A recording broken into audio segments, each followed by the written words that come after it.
Chapter 1. People often say that life is black and white if you lack something.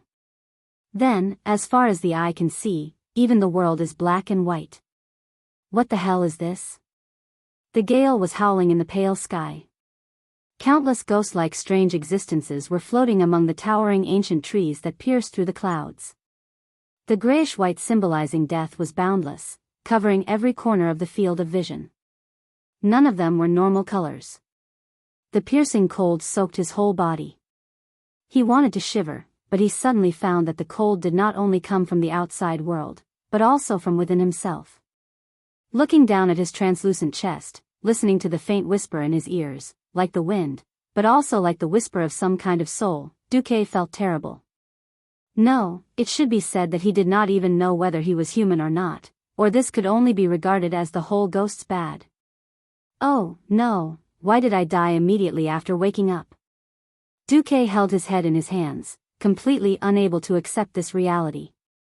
I swear on my 10 terabytes romantic action movie, I'm just a poor young man studying in a third-rate university, I haven't even held a girl's hand, and you let me die just like this.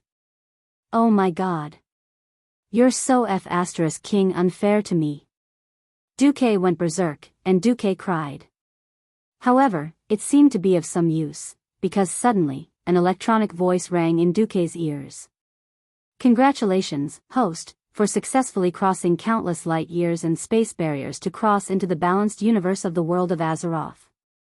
As a 1 in a billion successful traveler, you will receive the technical support of the strongest king assistance system. What the hell?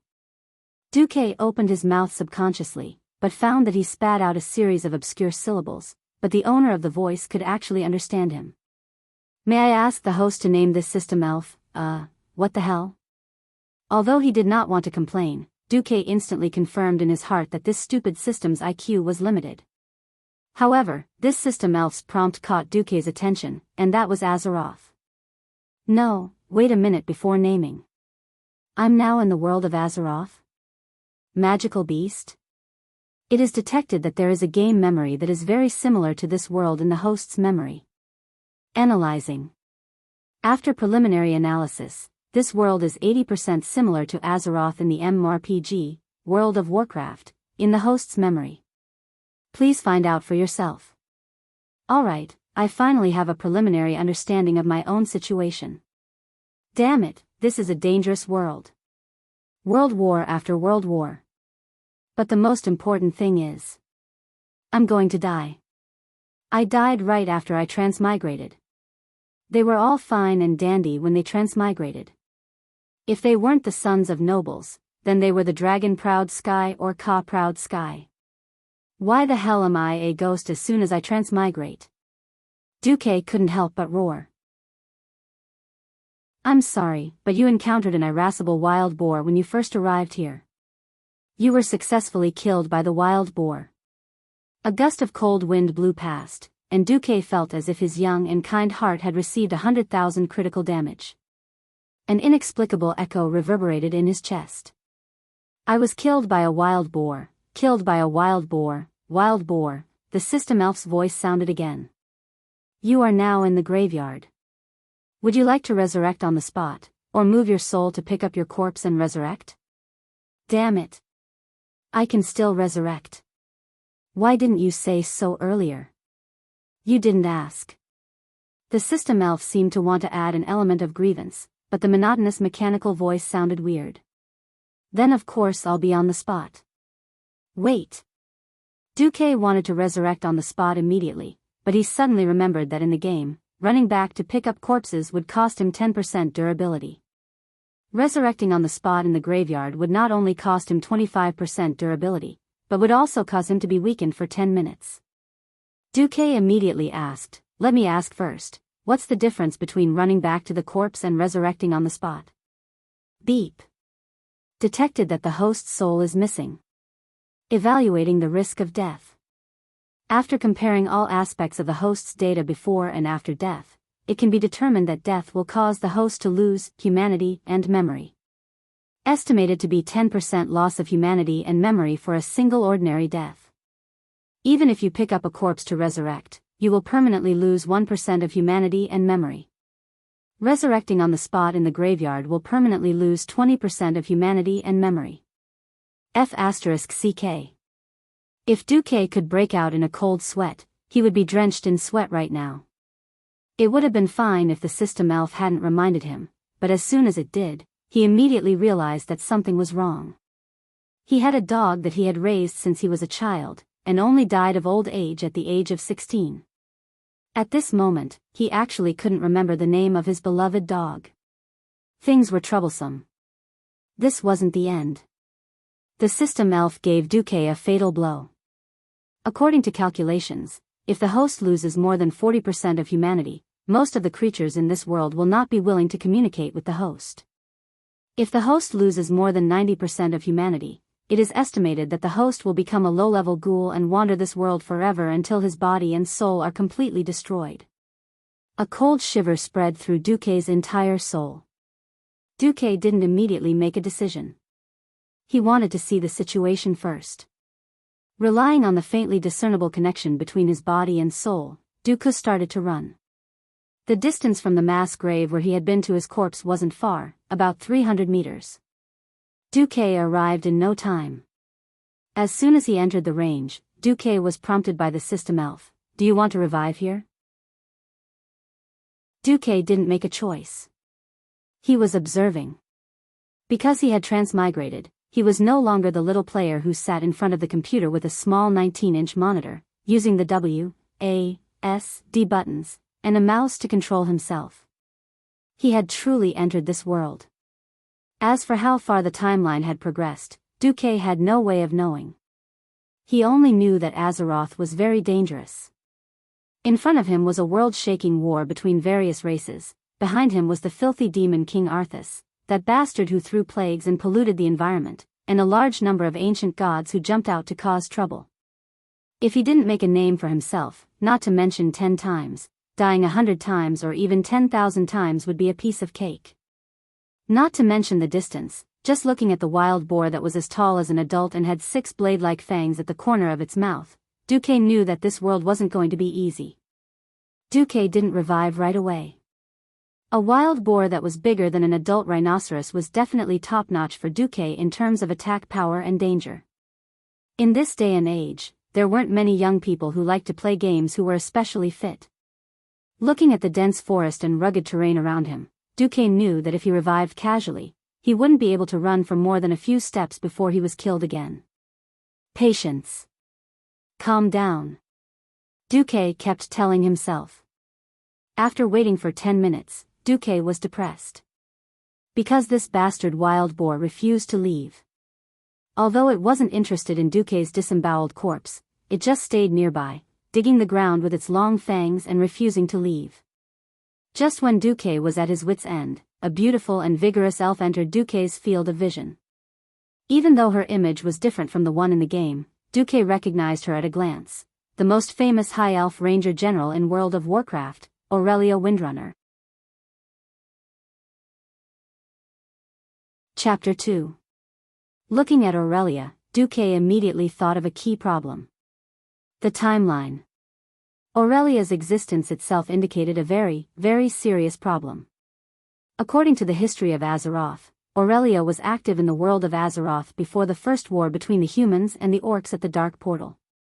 In the game before Duque transmigrated, Aurelia had already been remembered as a missing hero. There was even a large statue of her at the gate of the human Stormwind capital, Stormwind City. So, I've transmigrated to the time before the First Orc War. Duque immediately realized what he had to do after his resurrection. The worst-case scenario was that the Orc army was about to pass through the Dark Portal and invade the world of Azeroth. If the place he was at was about to be engulfed in the flames of war, then he had to accumulate his strength and prepare for a great war. At the very least, he had to become a strong person who could protect himself. But then again, Aurelia was very beautiful. For some reason, when Duque focused all his attention on Aurelia, the system automatically operated. Beep. As per your wish, restoring the target's color, like a black and white painting being filled in at high speed, the pale gray disappeared. Colors began to fill in along every line of the body and clothes. This feeling was like a black and white animation becoming a living movie. In less than a second, the Aurelia in front of him suddenly became a normal existence. As a superhuman character in the game, Aurelia also had a stunning appearance in reality. This female elf was filled with the heroic aura of a valkyrie from head to toe. Because she was born into a noble high elf family, even though she was a ranger, she occasionally had a noble and elegant demeanor. Other than a green cloak that fluttered in the wind, she only had a green pauldron and a bikini-like inner armor. Coupled with her brilliant golden hair, it made her ivory skin look even whiter and more delicate. Her well-trained body had the most perfect curves. Her snow-white neck was as slender as a white swan's, and her collarbone was slender and sexy. Her slender waist accentuated the pair of high jewel peaks on her chest. Not to mention the high elves who were famous for their slender figures, even humans would be considered a violation of the rules. There was no need for a waistband at all. That healthy and beautiful waist looked so slender because of the large amount of exercise.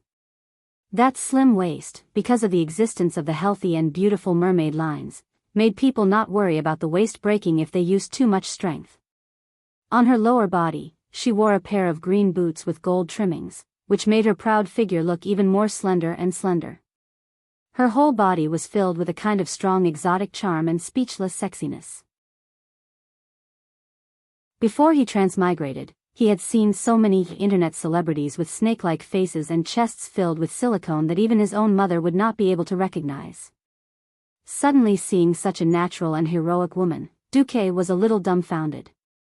If he was still breathing, his breathing rate would be similar to that of a bellows. It was an irresistible attraction. Duque reached out his hand to Aurelia. In the next moment, he immediately realized what the system meant by losing his humanity. He actually floated over and clawed at Aurelia's peaks. Duque was immediately dumbfounded. His mind only had the thought of, that pair of flesh mountains are too evil, it would be great if I could just grab one, and his soul immediately acted. Is this what a cultured, law-abiding, and principled youth should do?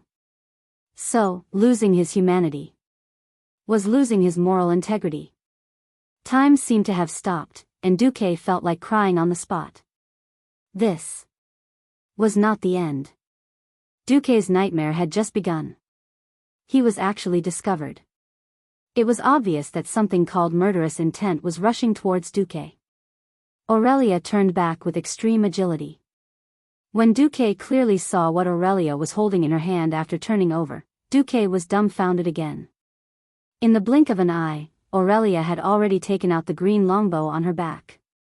He did not know when, but 3 white feather arrows were already tightly gripped in her hand. The 3 silver-white arrowheads gave Duque a sense of destructive threat. Duque had never thought about why Aurelia could see him in his soul state. Oh, damn. This was AF** King Fantasy World. Anything that was not scientific was not unusual. Suddenly, the system's mechanical voice sounded. It has been detected that Aurelia Windrunner is extremely hostile to you. Loading the boss template. It is estimated that she has at least 100 skills. The threat rating is the highest, Red Skull. It is recommended that you immediately surrender or escape. Otherwise, if she destroys you again in the soul state, you may suffer more than 50% of your soul loss. At this moment, 10,000 alpacas running wildly in his heart were not enough to describe Duque's feelings. Why the hell did people who had traveled to Azeroth, if they were not high elf nobles or the sons of human grand dukes, and I died as soon as I transmigrated? And I immediately provoked one of the strongest female heroes in the Alliance camp. Duque suddenly remembered such a statistic. According to the evaluation of busybodies, if an ordinary college-level animal transmigrated to a fantasy world, more than 99% of the college-level animal would die on the first day.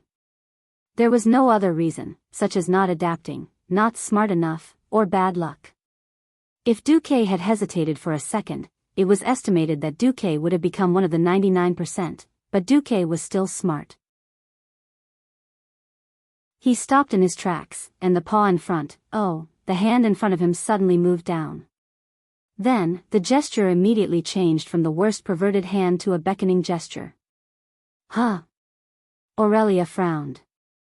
From this heroine's reaction, Duque was absolutely sure that she could see him. Please allow Duque to get on top of his body, put on a sad expression, and then pointed in the direction of his body. Duque did not believe that with Aurelia's keen perception, she could not sense the damn killer wild boar not far away. Did that wild boar kill you? Aurelia asked tentatively. When there was no more murderous intent, Duque found that Aurelia's voice was quite pleasant, reminding him of the oriole in the forest. Aurelia spoke in the human language. Originally, Duque could not understand, but the system's translation software made him instantly understand.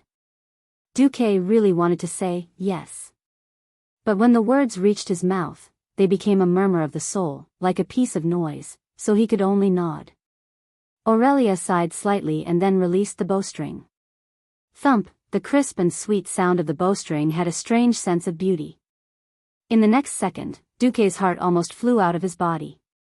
Because 3 arrows with green flames, which seemed to be able to kill gods and demons, were actually shooting at him at high speed. God! This woman still does not believe me. Is she even going to destroy my soul? It was completely indescribable that even his soul was about to freeze, and Duque completely lost the strength to move. But nothing happened to him. The arrows were not shooting at him, and he just happened to be next to the arrow's trajectory. Or rather, this woman was deliberately scaring him, scaring a ghost. The arrows that were shot out in a triangular formation brushed past his body and then tore through the air, making a beautiful arc in the forest, passing over countless trees that could serve as obstacles and shooting into the distance. Where was she shooting at? Although he knew that it was a bit impossible, Duque had a hunch. Ow! There was a mournful cry from a pig in the distance. Duque was dumbfounded. No way, that's possible. For the first time, Duque had the most intuitive understanding of the boss-level heroes in the world of Azeroth. Crazy, cool, and domineering. Chapter 3. No need to thank me, I'm just getting rid of an evil beast for the other animals in the forest. You can go to heaven in peace. Since she said that, Duque knew that this short conversation should end here. In his soul form, he placed his right hand on his left shoulder and bowed to Aurelia. Aurelia nodded and disappeared into the forest in a flash. Phew, Duque let out a long sigh of relief. Alright, it's time to pick up my lost moral integrity. Shaking his head, Duque sprinted to the vicinity of his corpse and saw the huge wild boar that had fallen. 2 arrows accurately pierced through the wild boar's eyes and went straight through its brain, while the 3rd arrow was stuck in its throat. Hiss, Duque sucked in a cold breath. What terrifying archery. Fortunately, he was quick-witted, otherwise the 3 arrows wouldn't have hit the wild boar. The system elf's voice sounded again. You found your lost moral integrity. Oh, it's the corpse. Do you want to resurrect now? Please, your joke isn't funny at all. Then, do I want to resurrect? Nonsense. Of course I want to resurrect. As he clicked yes on the pop-up window in front of him, the scenery around him rapidly changed.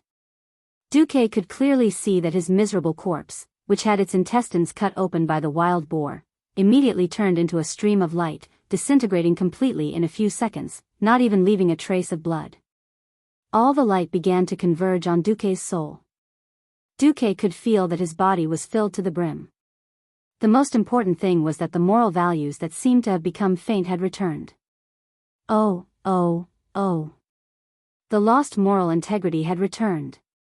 Looking at the world that had become colorful again, listening to the birds around him, smelling the fragrance of the earth. For the first time in his life, Duque felt that it was good to be alive. He really wanted to laugh out loud, but looking at the Soul Power 99 and Humanity 99% labels in the system notification, Duque's happiness faded. Alright, I'm alive now. My journey to the other world has officially begun, right?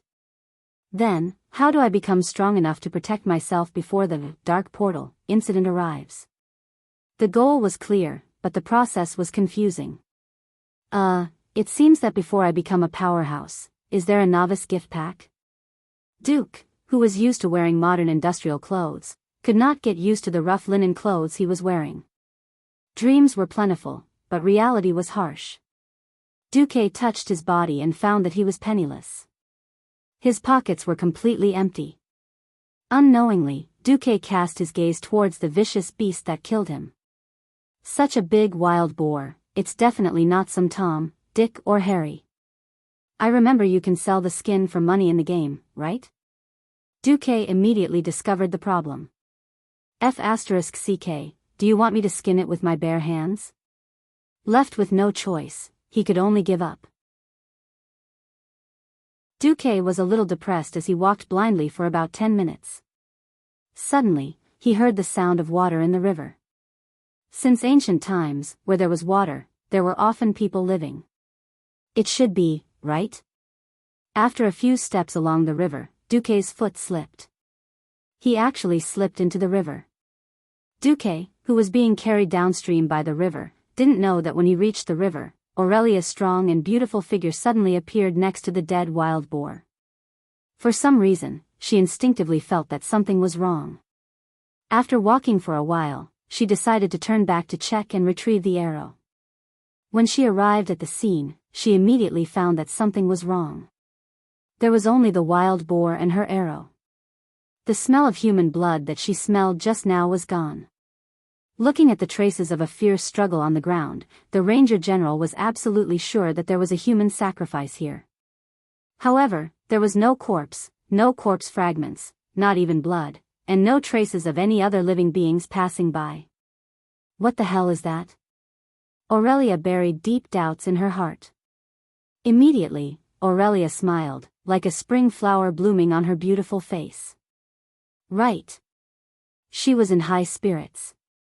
On the planet Azeroth that Duque came from, it was mainly composed of two continents, the continent of Kalimdor in the west, and the continent of the Eastern Kingdom in the east.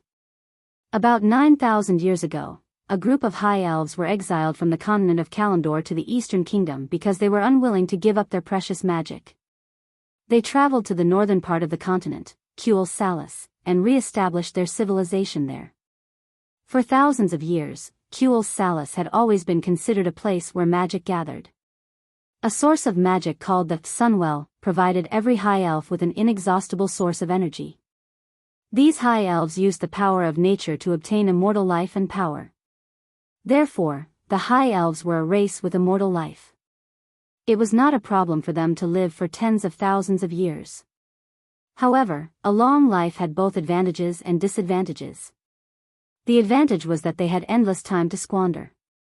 The downside was that he had experienced too many things and knew almost everything. This was undoubtedly a kind of torture for the Windrunner, who loved new things and liked to wander around. If it was a state of war, as the Ranger General of the High Elves' Kingdom of Kuel Salis, Aurelia could not leave her post without permission. However, she was on vacation and came here after wandering around. It seems, there is finally something interesting. Aurelia's beautiful face was filled with ecstasy, dominated by curiosity. Ranger, an expert in guerrilla warfare, the favorite of the forest, one of the strongest trackers. Aurelia jumped to the top of a big tree. It did not take her long to find Duque's footprints. Oh. The first footprint is more than 40 yards away from the original position of the corpse. Aurelia's smile became wider. It was the expression of someone who had found a fun toy. Her feet barely touched the ground.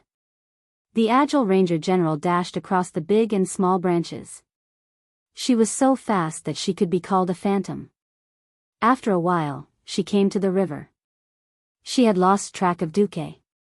The river was full of pebbles.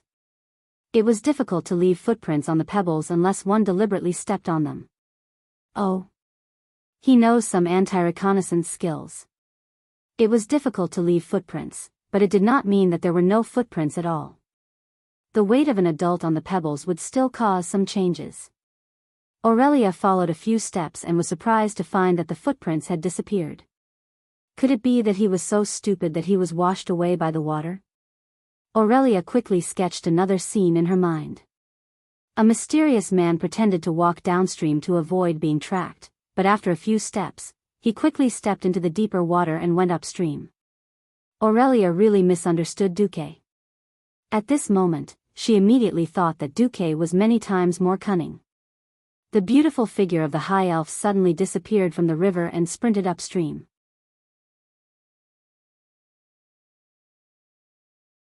Chapter 4. Neither Duque nor Aurelia knew that after they left, a third group of people found the wild boar. "Isn't that, Prince?" a servant exclaimed in surprise. "Prince?" A young man dressed like a nobleman snorted in disdain. The servant immediately lowered his head and bowed. Honorable master, that's just a nickname. The Blackwell family has a prize-winning pig called Princess. This sow is huge, and often sneaks into Stanfield's farm to steal vegetables. This princess has a bigger killer boar at some point in time, and 3 farmers have already died to this boar. So, on the bounty, this boar is called Prince. The young nobleman heard this and became interested. Huh? If I bring this prince back, won't it increase my prestige? The servants were all flatterers. They immediately understood what he meant when they heard it. The current king was a very wise man. In order to maintain the nobleman's ambition, he even set an iron law that the descendants of noblemen must have meritorious deeds to inherit their father's title. Unfortunately, there were policies and countermeasures. In this era without large-scale wars, people's lives were relatively peaceful, and there were not many robbers or robbers. The only ones that could be counted as enemies of humans were the wild beasts, magical beasts, and demi-human races that covered the mountains and plains. If humans wanted to expand their territory, they had to snatch territory from other creatures and open up new territories. So, killing the monsters on the bounty could also be counted as meritorious deeds. Yes, that's right. Young master, you used magic to beautifully kill the prince on the level 1 bounty in town. You will definitely win the favor of the Viscount. Seeing that the servant was so obedient, the young nobleman smiled proudly. Duque was completely unaware of the series of events that happened behind him. He was still struggling to survive. When he finally climbed out of the slightly turbulent river, he was shocked to find that he had already been washed far away. He lay on the riverbank, gasping for breath, feeling the sun behind him. The system suddenly spoke. "Dear host, this system elf feels obligated to remind you. With your physique, the probability of you catching a cold is 68.3%. Duque clenched his teeth and finally agreed. He struggled to take off his coarse linen clothes and lay down on a large rock by the river that was relatively dry. Then, he lay down on it like a dead dog. Damn it, as expected, transmigration was a physical and technical work. Such a primitive natural environment was indeed very difficult for a university animal who complained about the hardships of military training. His mind was a mess. Duque recalled everything in the world of Azeroth. Suddenly, he smiled bitterly. Before he transmigrated, he had always complained that his reincarnation in the other world was like activating hell mode. Compared to Azeroth, it was not even the gates of hell. There was a saying that it was rare for anyone to live past the age of 40 during the war. Holding his forehead, Duque muttered to himself, "There's still too little information."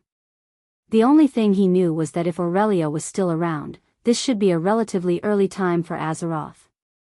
In the world of Warcraft, Aurelia should have gone missing after she went on an expedition to the Outland with Turalian.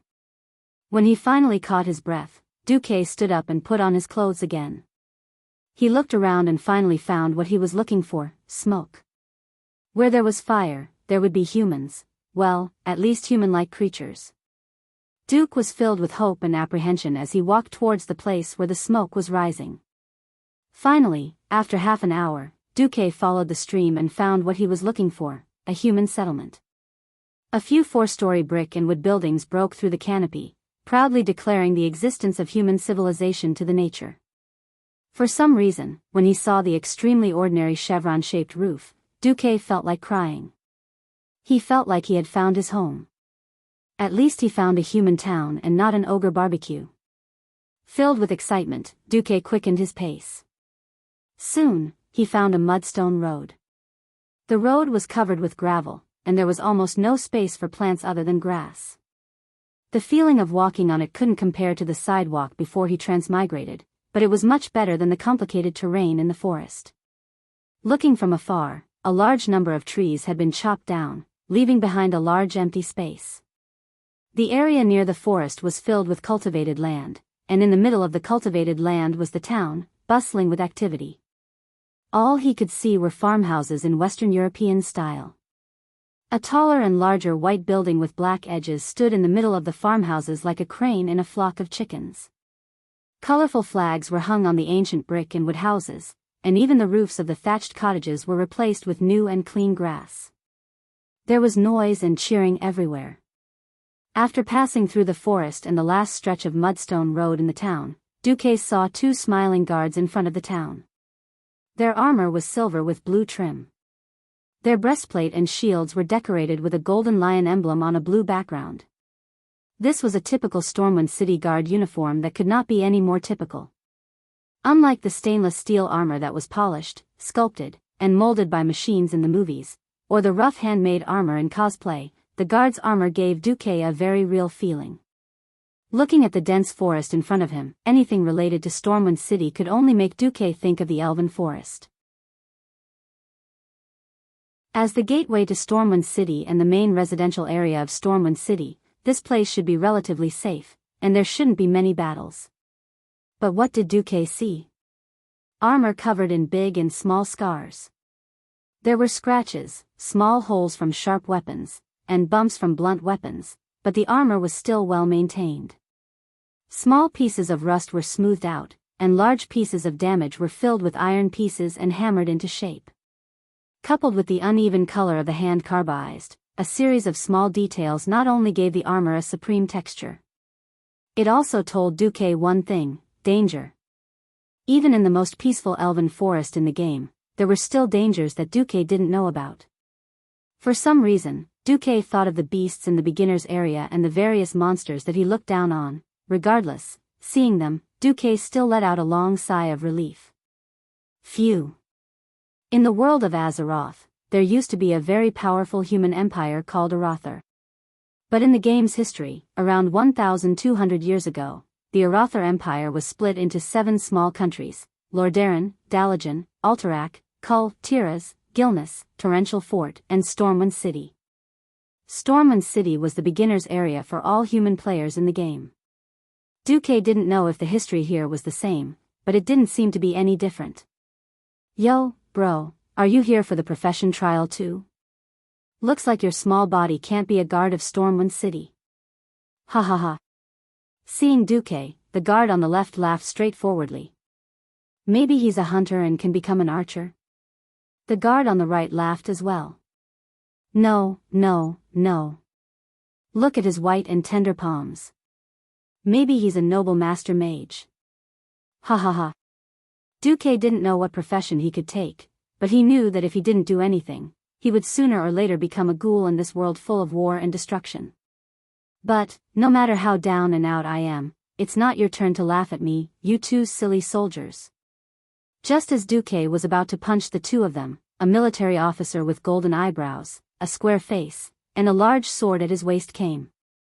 Enough. Shut up, you two idiots. Seeing their superior, the two guards immediately shut up and stood at attention. A drop of cold sweat could be clearly seen dripping down their cheeks. The military officer faced Duque and smiled warmly. Whether a person is noble or not depends on whether you or your ancestors have contributed to the prosperity of mankind. Becoming a professional and advancing to the elite level is a good thing, but if you fail, don't be discouraged. The prosperity of Stormwind City requires talents from all walks of life. Young man, do you think I'm right? Yes. The military officer extended his hand to Duque. I'm Vairi, Vice Captain. Duque. Duque also extended his hand to shake Vairi's. Then, Duque's palm received 100 points of critical damage, F***CK. This guy's hand strength is so strong. Alright, Duque, welcome to the Northshire Abbey trial field. I hope you can become a professional. I sincerely hope that mankind can have more elites. Duque entered just like that. Vairi looked at Duke's back and rubbed his chin. This young man isn't made for a warrior.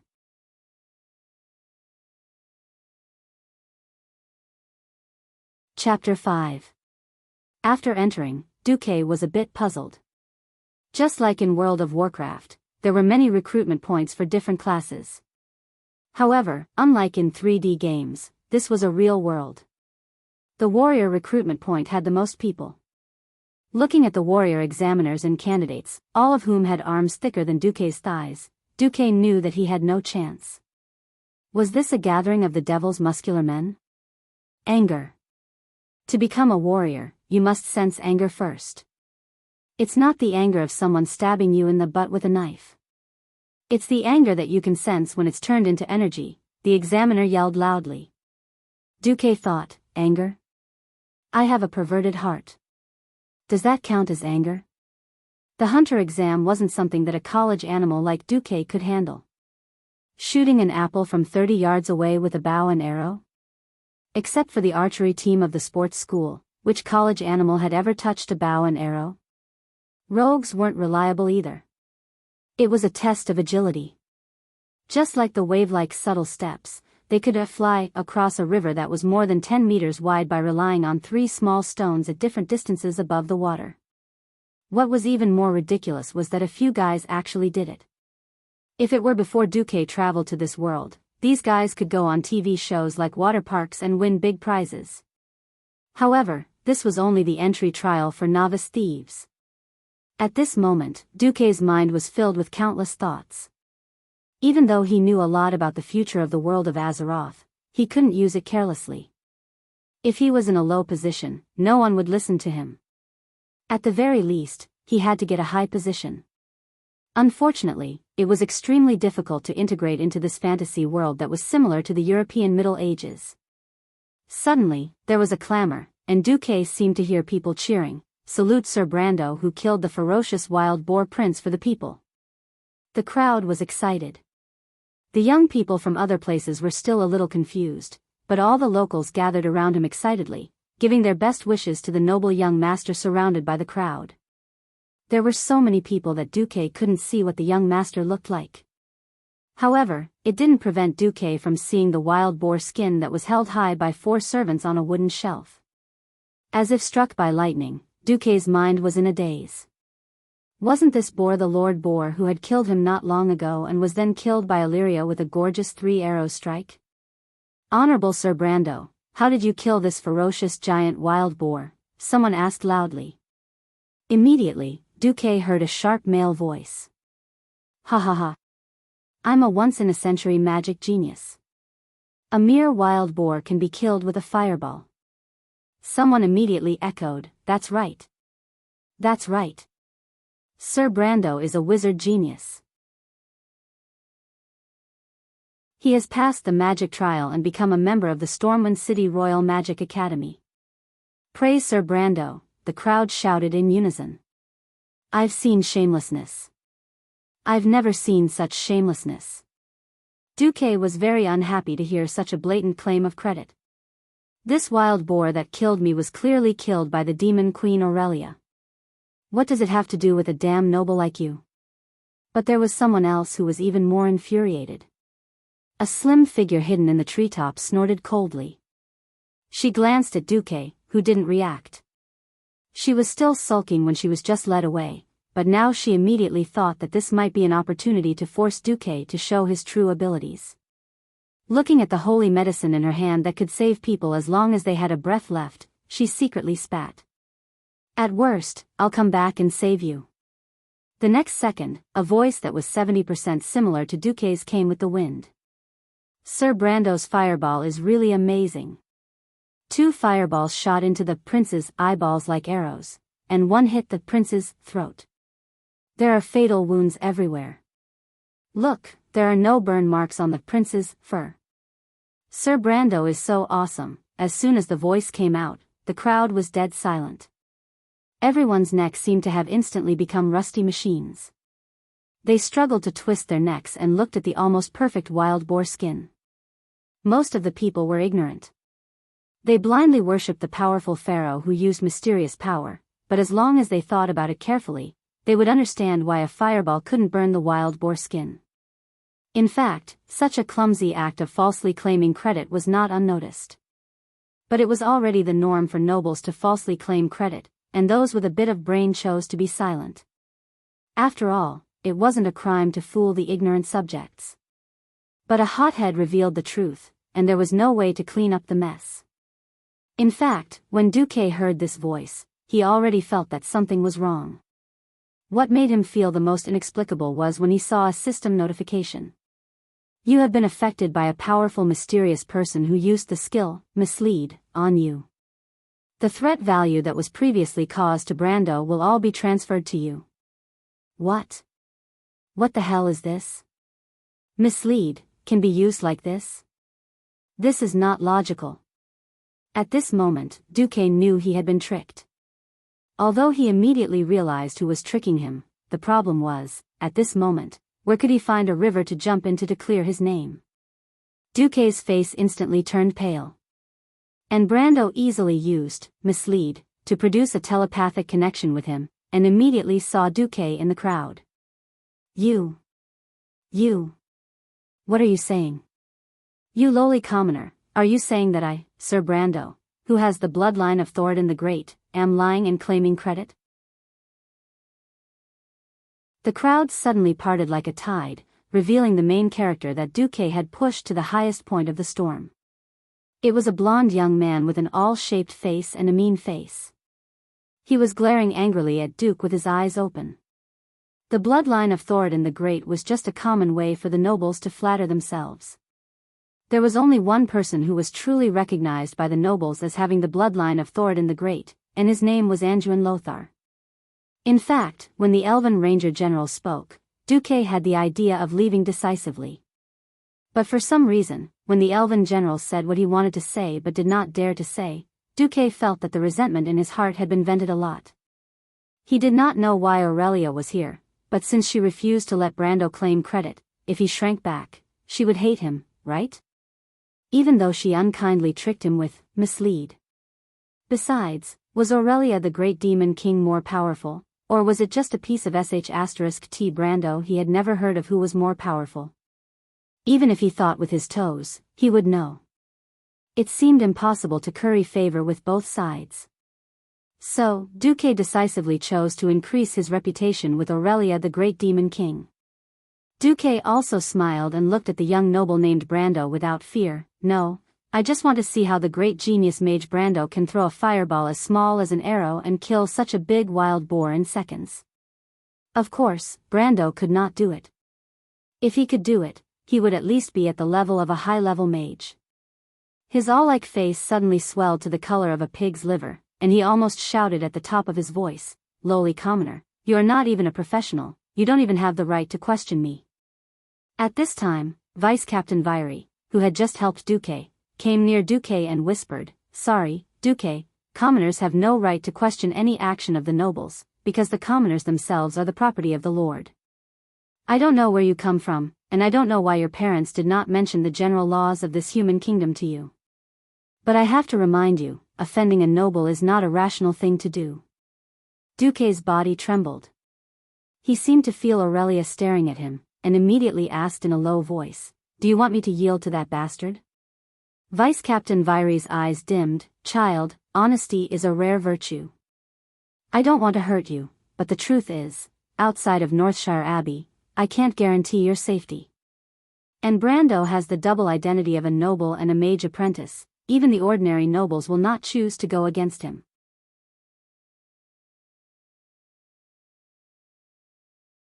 Chapter 6. At this moment, a few of Brando's servants had already approached them aggressively. Brando angrily put his hands on his hips, raised his chin, and looked down at Duque with disdain. He really wanted to know who gave this lowly commoner in tattered clothes the guts to question his reputation in front of everyone. Vice Captain Viry was also anxious. "Child, if there's no other way, I suggest you kneel and kowtow to admit your mistake." Kneel. Kowtow. F***ck. What the hell is this? Hearing this, Duke's lungs were about to explode. Unknowingly, he had subconsciously accepted the blame. As a transmigrator, as a young man who had been educated by modern and enlightened ideas, Duque had never had the habit of kneeling to anyone. Maybe one day in the future, when he got rid of his single status and wanted to marry a wife, he might even kneel. That's right. Kneel to the sky. Kneel to the ground. Kneel to his parents. But I won't kneel to a sh*tty noble like you. If Duque was a little reluctant to be tricked by Aurelia at the beginning, then at this moment, Duque was completely immersed in his role. Anyway, he didn't like Brando. Duque made up his mind. What can a sh*tty noble like you do to me? Anyway, I'll be resurrected.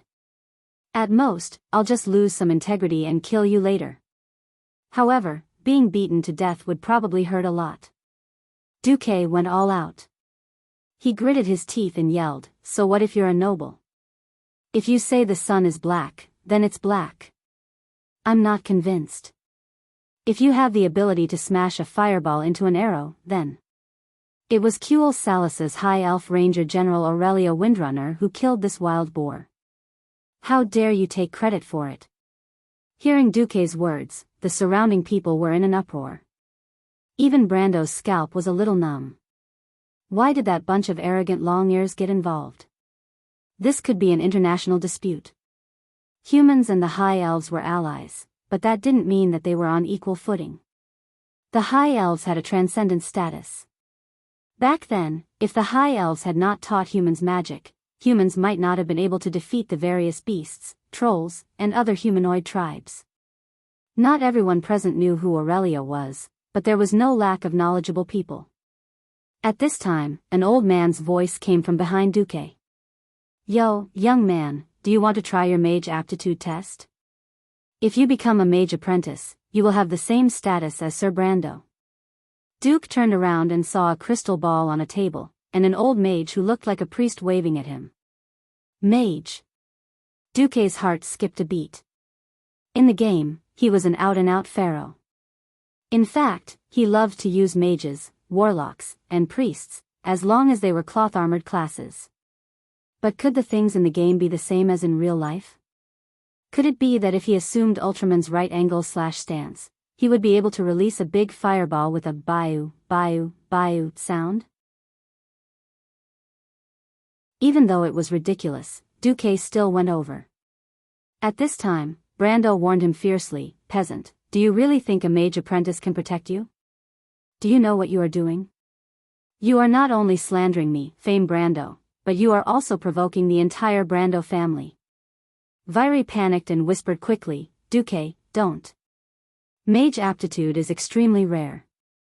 There might not even be one mage apprentice out of 1,000 civilians, let alone a high-level mage. To fight against the Brando family, you have to at least become a court mage in Stormwind City."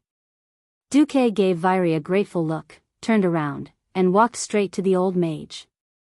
When a servant saw Duque like this, he immediately scolded, "Bastard, stop right there. How dare you ignore Brando?" Brando stopped his servant instead, "Let him go." "Young master, but, do you think you can have mage aptitude just because you say so? Among those peasants who can't even read, there might not even be one in 100,000. Ha ha ha." Brando's maniacal laughter reached the ears of the surrounding civilians. Every civilian's face was filled with hesitation and unwillingness. On one hand, they longed for a young hero to appear, to prove to these arrogant nobles that there could also be talents among the civilians, geniuses. On the other hand, they were very clear that this hope was too slim. Putting aside the completely unimaginable magic aptitude, just the runes and magic theories alone were enough to make them want to die. One by one, the civilians wanted to say something but stopped, silently watching Duque. Disdain, maniacal laughter, not being looked upon favorably by the world. Feeling the pitiful gazes from the people around him, Duque's chest was filled with an emotion called resentment. Layer after layer, piling up higher and higher, accumulating more and more, like a volcano that was about to erupt. Duque clenched his teeth and asked word by word, "What do I want to do?" Completely ignoring Fame Brando's hostile gaze, the old man spoke, this crystal ball contains the most basic magic formula for the fireball spell. Do you know what a formula is? Forget it, anyway, just use your mind to sense it. As long as you can use this crystal ball to create a spark, you will be the lowest level of magic apprentice. Sense it? Behind him was the noble young Master Brando and his lackeys, who were itching to tear him into pieces. With Duque's small physique, there was no way he could beat them. Forget it, try it as a last resort. Duque put his hand on the crystal ball. The moment he put his hand on it, the terrible voice of the system elf sounded again. Unknown magic model detected. Comparing with the host's knowledge. Importing thermodynamics and hydrodynamics formulas. Calculating entropy value. Improved magic model constructed. Importing heat energy from the fire elemental realm, under the horrified gaze of the old man, under the inexplicable shock of Duque, and under the horrified expressions of all the onlookers, ribbon-like crimson runes suddenly sprang out of the crystal ball and wrapped around Duque, forming rings that kept spinning. The next moment, a fireball the size of a water tank, burning fiercely and emitting horrifying heat energy flew out of the crystal ball with a long trail of flames behind it. Boom! The unimaginably loud explosion numbed the scalps of nearly 1,000 people in the trial field, and their ears buzzed. Oh, holy light above! What happened? Of course, the people nearby could see it, but countless people in the distance who didn't know the situation screamed. Get out of the way! Get out of the way! Unrelated people, please evacuate. We might be under attack. One had to admit that the quality of the guards in Stormwind City was pretty good. Upon hearing the sudden explosion, their first reaction was for the guards to stay at their posts. The patrol team rushed to the scene, and the soldiers who were resting rushed out of their resting rooms to evacuate the crowd. Another deputy captain arrived at the scene with a patrol team of 12 fully armed people.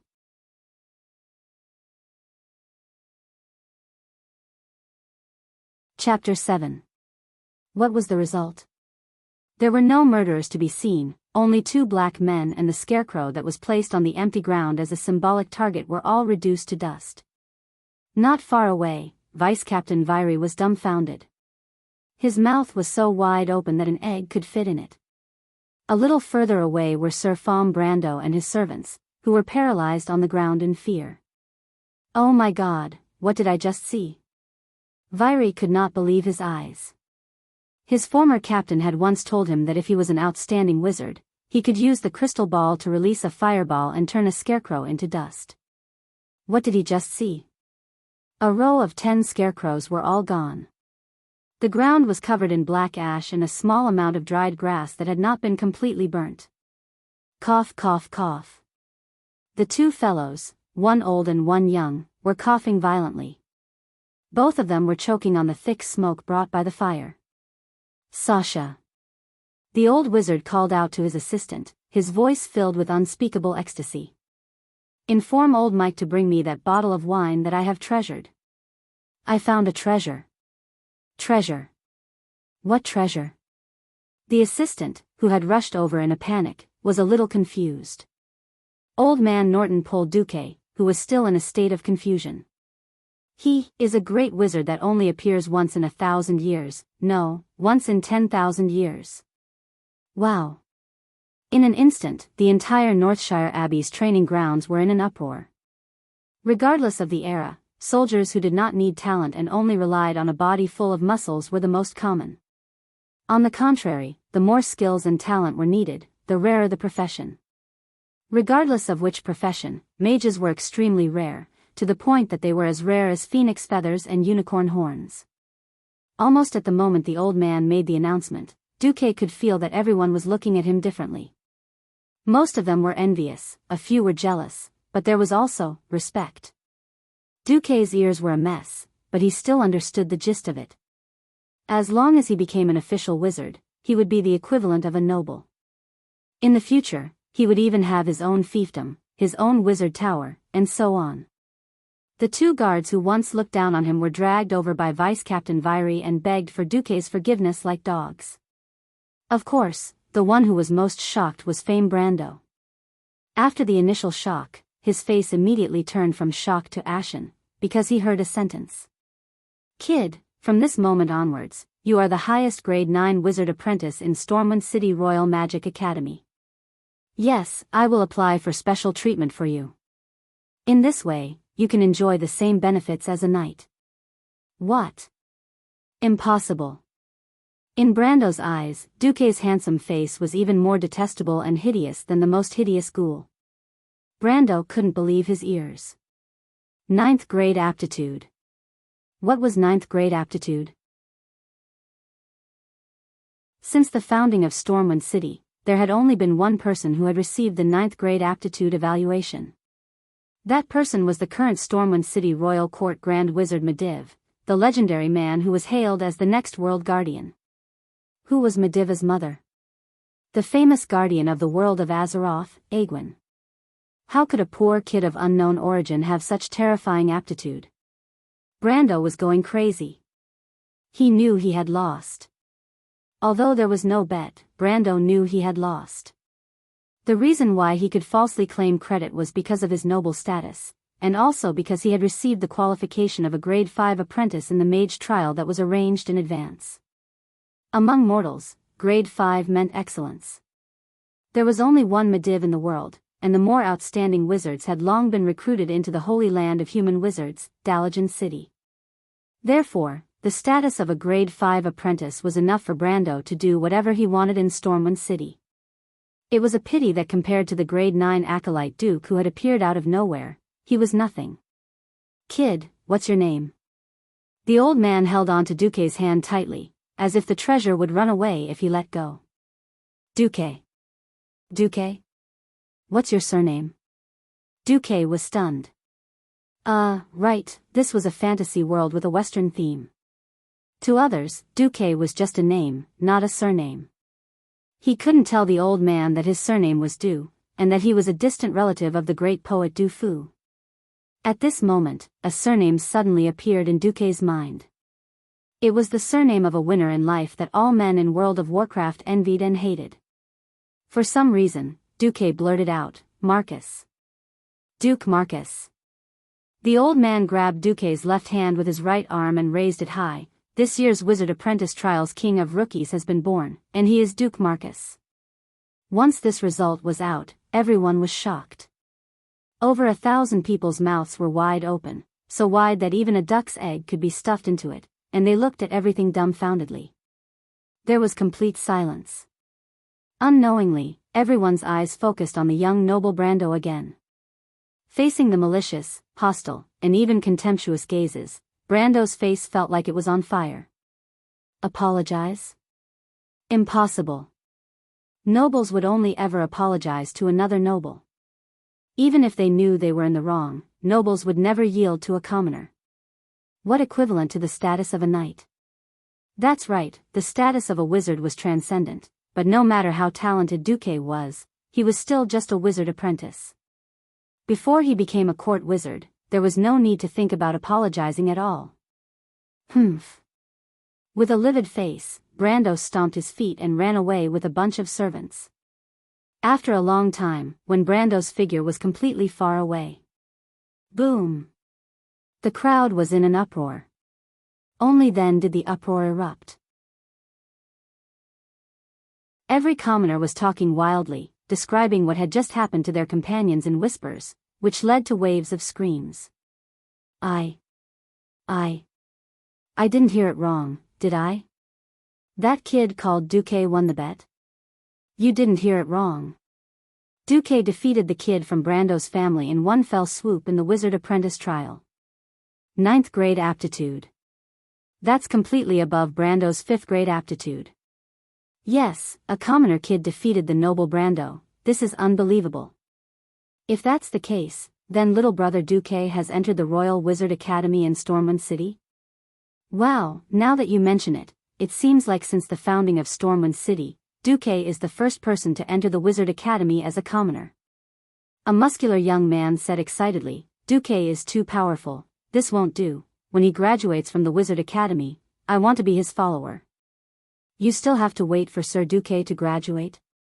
I suggest you get in touch with him as soon as possible. Ninth grade aptitude, maybe he'll be the next court wizard of Stormwind City. Tisk tsk, look at the glowing eyes of the surrounding ladies, they want to swallow Duque into their stomachs.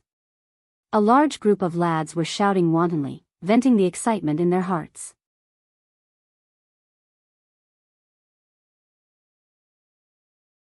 Chapter 8. Countless innocent girls threw flirtatious glances at Duque, who was still in a daze, showing off their youthful beauty. As an annual trial, of course, it was not just the examiners. There were also many older students who had successfully entered the various academies who came to help out. These warrior academies, thief academies, the first-year and second-year students of the various academies were all shocked.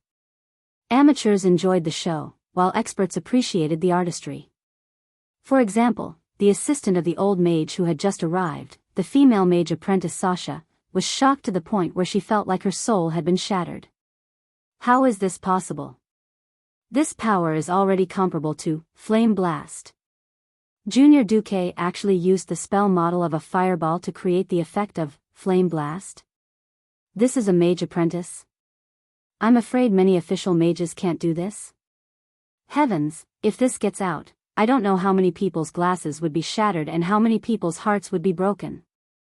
Genius, no wonder the teacher said that he is a true genius that only appears once in 10,000 years. What the hell, even a middle-ranked apprentice like me is starting to worship him.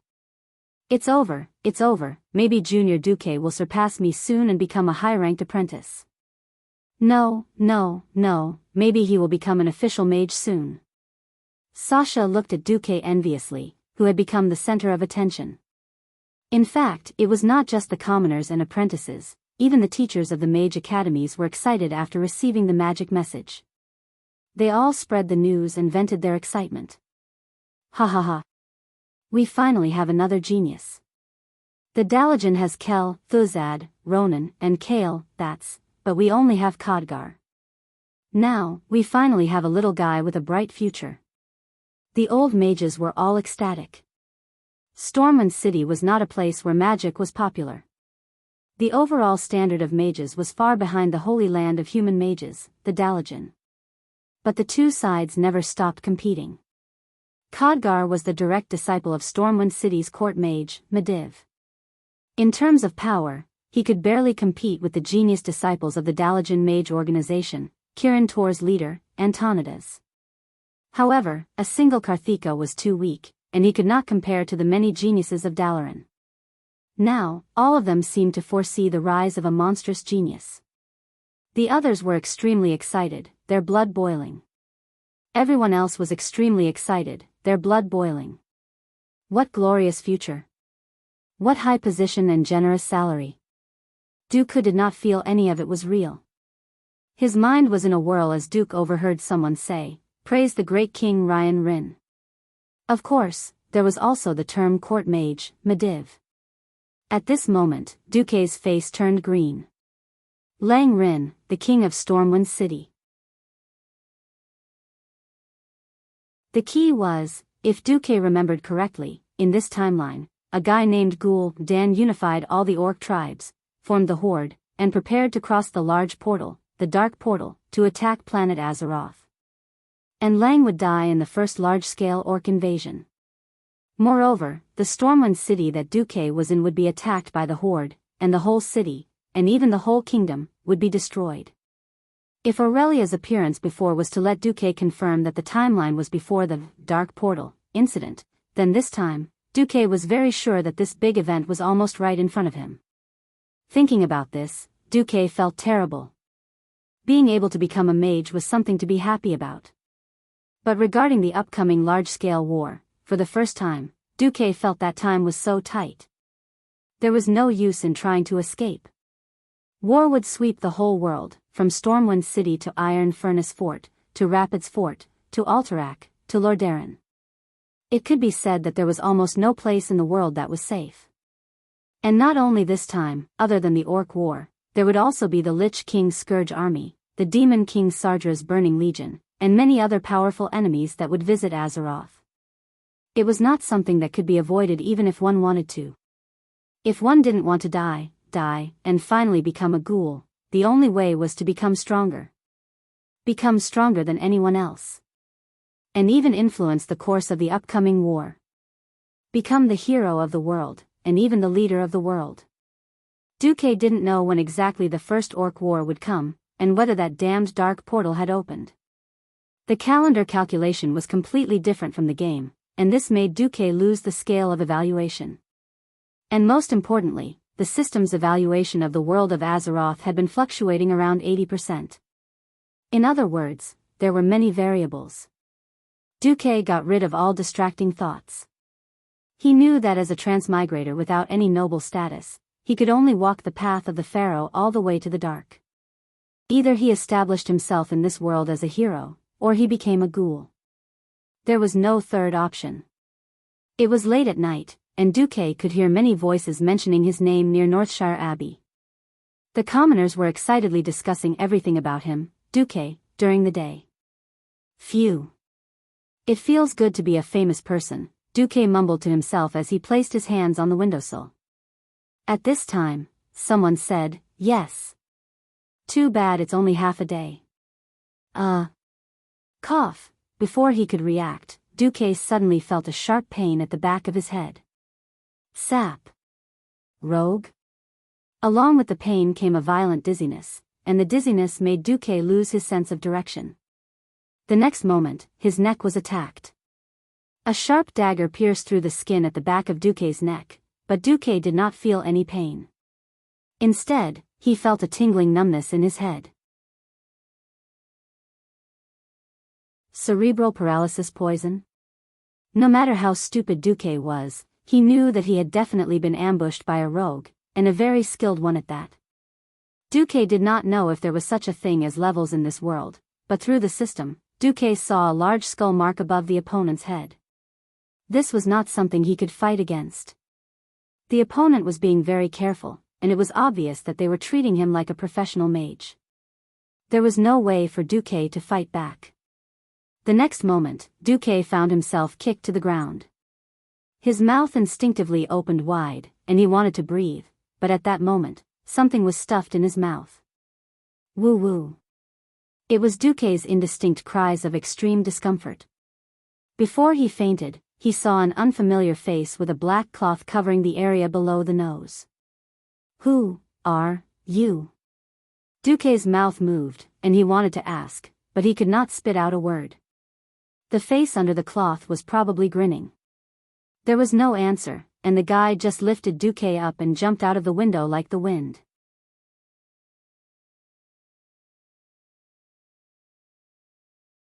Chapter 9.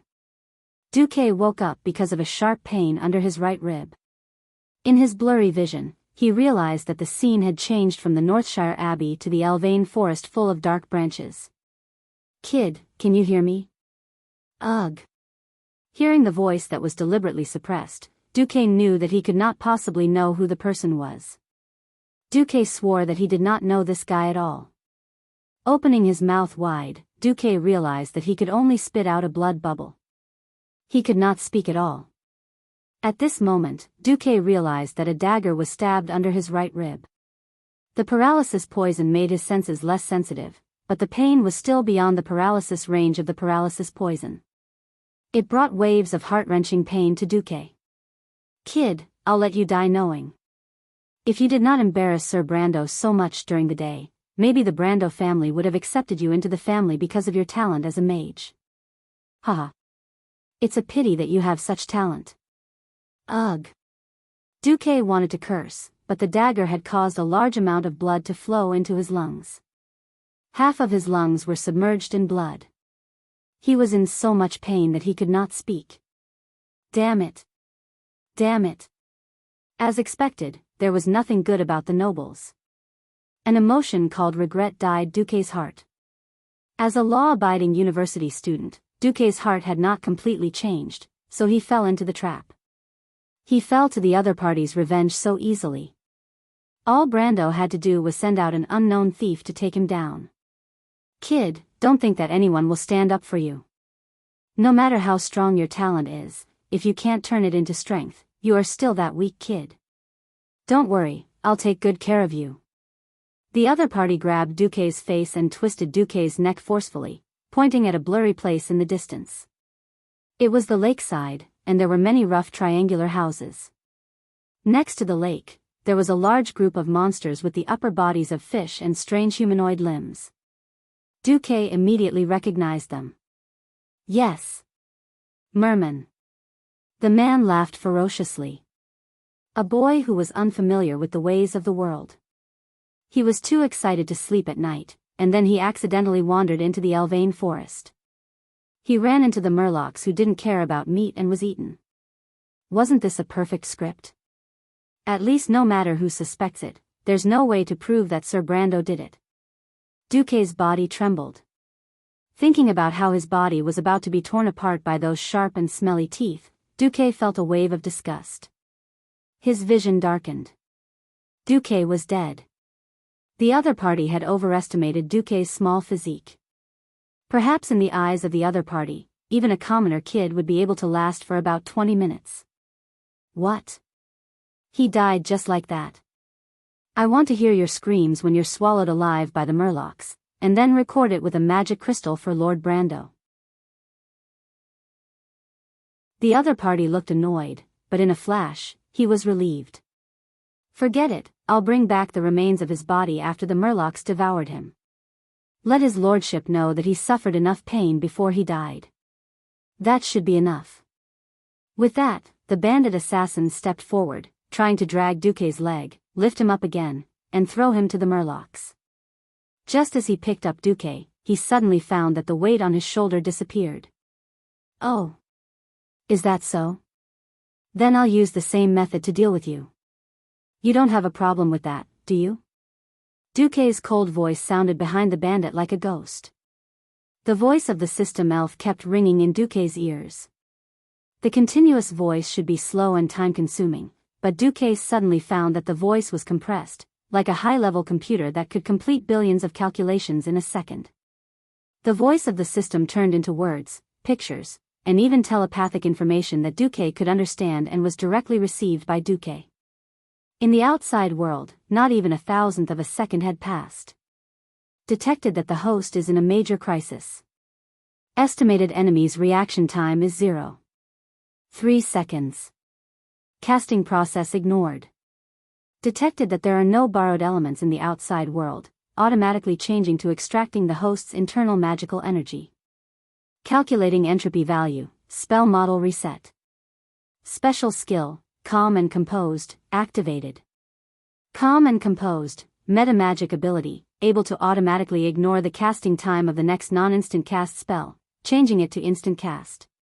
System automatically calibrated. Level 1, Flame Blast, launched. Without any time to react, the bandit was shocked to find that there was a blazing light behind him, and a fiery rock the size of a water basin was smashed towards his head. Bang, unprepared, this bandit brother took Duque's Flame Blast head-on. His whole body flew out, and his whole body was engulfed in flames, letting out a shrill scream. Is it over? No. Not yet. Duque didn't know how strong this guy was, but he endured the discomfort from the system helping him to launch the Flame Blast, and almost forcefully swallowed the nausea in his chest, and started to cast the second Flame Blast. Duque didn't know if he could succeed, and he didn't know if he still had enough magical energy, but he instinctively felt that this guy definitely wouldn't die, so he had to finish him off. The system's voice kept ringing, detected that the host's internal magical energy backfire, casting failure rate increased by 78%, automatically starting to equalize the input of fire elements. Casting time extended to 8 seconds, spell power increased, 8 seconds. 8 seconds that decided life and death. If he had a choice, Duque definitely wouldn't foolishly stand still and cast a fireball for 7 seconds. The tragedy was that Duque, this so-called magic apprentice, only had this one spell. He randomly mastered Flame Blast, but he didn't even know the fireball spell that came before Flame Blast. Facing a high agility, high speed, and strength that was who knows how many times stronger than him, Duque knew that his other physical attacks would be ineffective. He could only cast Flame Blast. The bandit was still rolling on the ground, bathed in flames. Although Flame Blast not only dealt instant damage, the flames that wrapped around his body could also cause continuous damage, but Duque could clearly see that the fire was weakening. When the bandit regained his mobility, it would be Duque's time to die again. 8 seconds. 8 seconds that felt like 800 years had finally passed, and with Duque's hope of killing his opponent, a fireball as big as a brazier was once again pushed out from Duque's palm. One detail destroyed all of Duque's hopes, because Duque was horrified to find that the bandit who was rolling on the ground suddenly stopped rolling, and raised his head. His eyes opened, and it was a pair of fierce and lifelike eyes filled with killing intent. "Kid, I'm going to tear you into pieces." That's what those eyes said.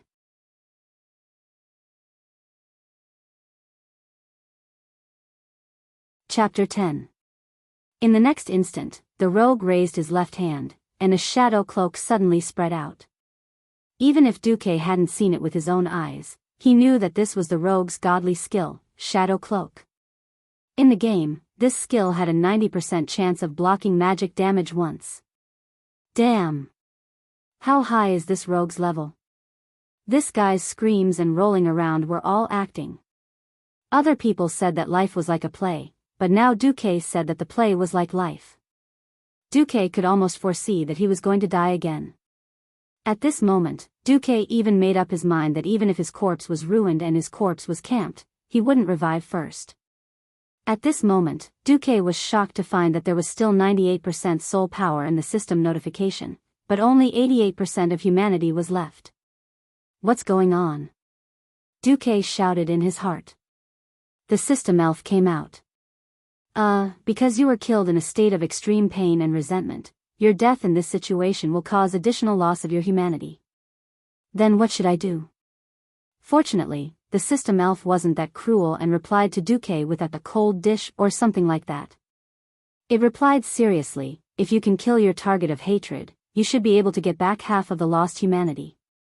F***CK. Who said that after taking revenge, there would be emptiness? Not taking revenge was 10%, and taking revenge was 5%. There was no need to ask how to choose. But the premise was that he could take revenge. Duque almost burst into tears. Time seemed to freeze, but at this critical moment, Duque suddenly stretched out his left hand and clenched. The flames that should have wrapped around the rogue's body jumped to the tip of the rogue's nose and suddenly burst into a dazzling light. This was almost like a flash bomb hitting his face. The intense light was not something that could be blocked by thin eyelids at all. I don't care if it's a corium or dog eye or a rogue's eye, I'll blind them all.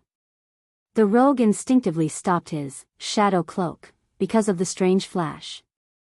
As if a blazing hurricane had swept past, the thief and his clothes exploded with a loud bang.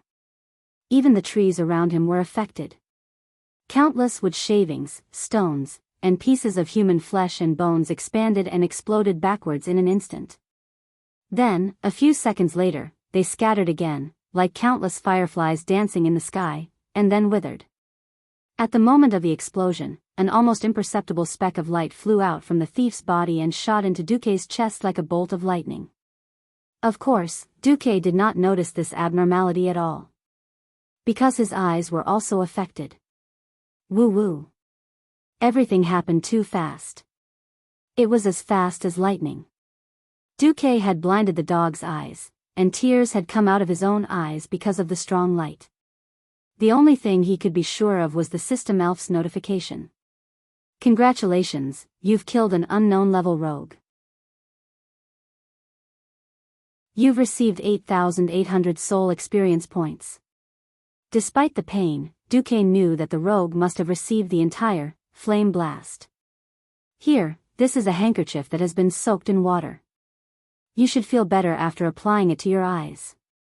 A pleasant female voice that sounded a little strange yet familiar came over. Duque subconsciously took the handkerchief and raised his head to apply it to his eyes. The dizziness caused by his eyes subsided slightly. Duque suddenly came back to his senses. Wait. Something seems wrong. Duque removed the handkerchief with one hand and forced himself to open his eyes. After the strong light, his eyeballs felt very uncomfortable. Duque struggled to see a pair of Hygel's peaks wrapped in green inner armor. Damn it, it's Aurelia. What's going on? How did Aurelia come here? But, if it was her, she wouldn't just kill people, right? According to the original development of history, Aurelia would have become the recognized hero of the Alliance in the world of Azeroth, the embodiment of courage and justice.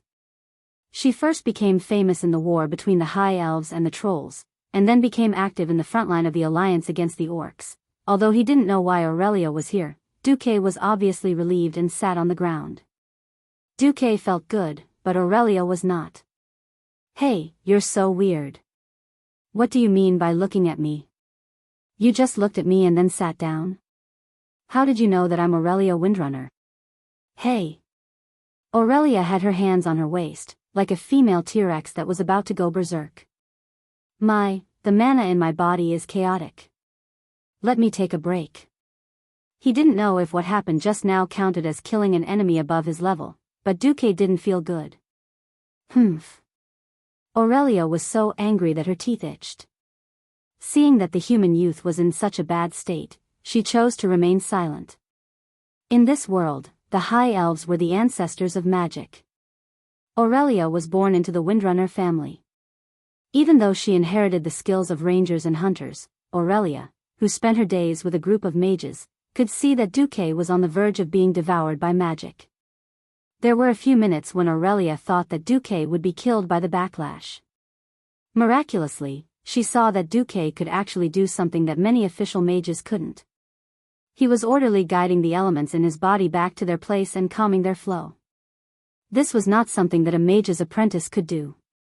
Moreover, Duque was only a mage's apprentice in name. He hadn't even received half a day's worth of formal education. With great difficulty, Duque finally opened his eyes. Looking at the beautiful yet dangerous High Elf hero, he sighed. Alright, I thought you'd leave after watching the show. You've been following me? When did it start? Illyria broke into a smile.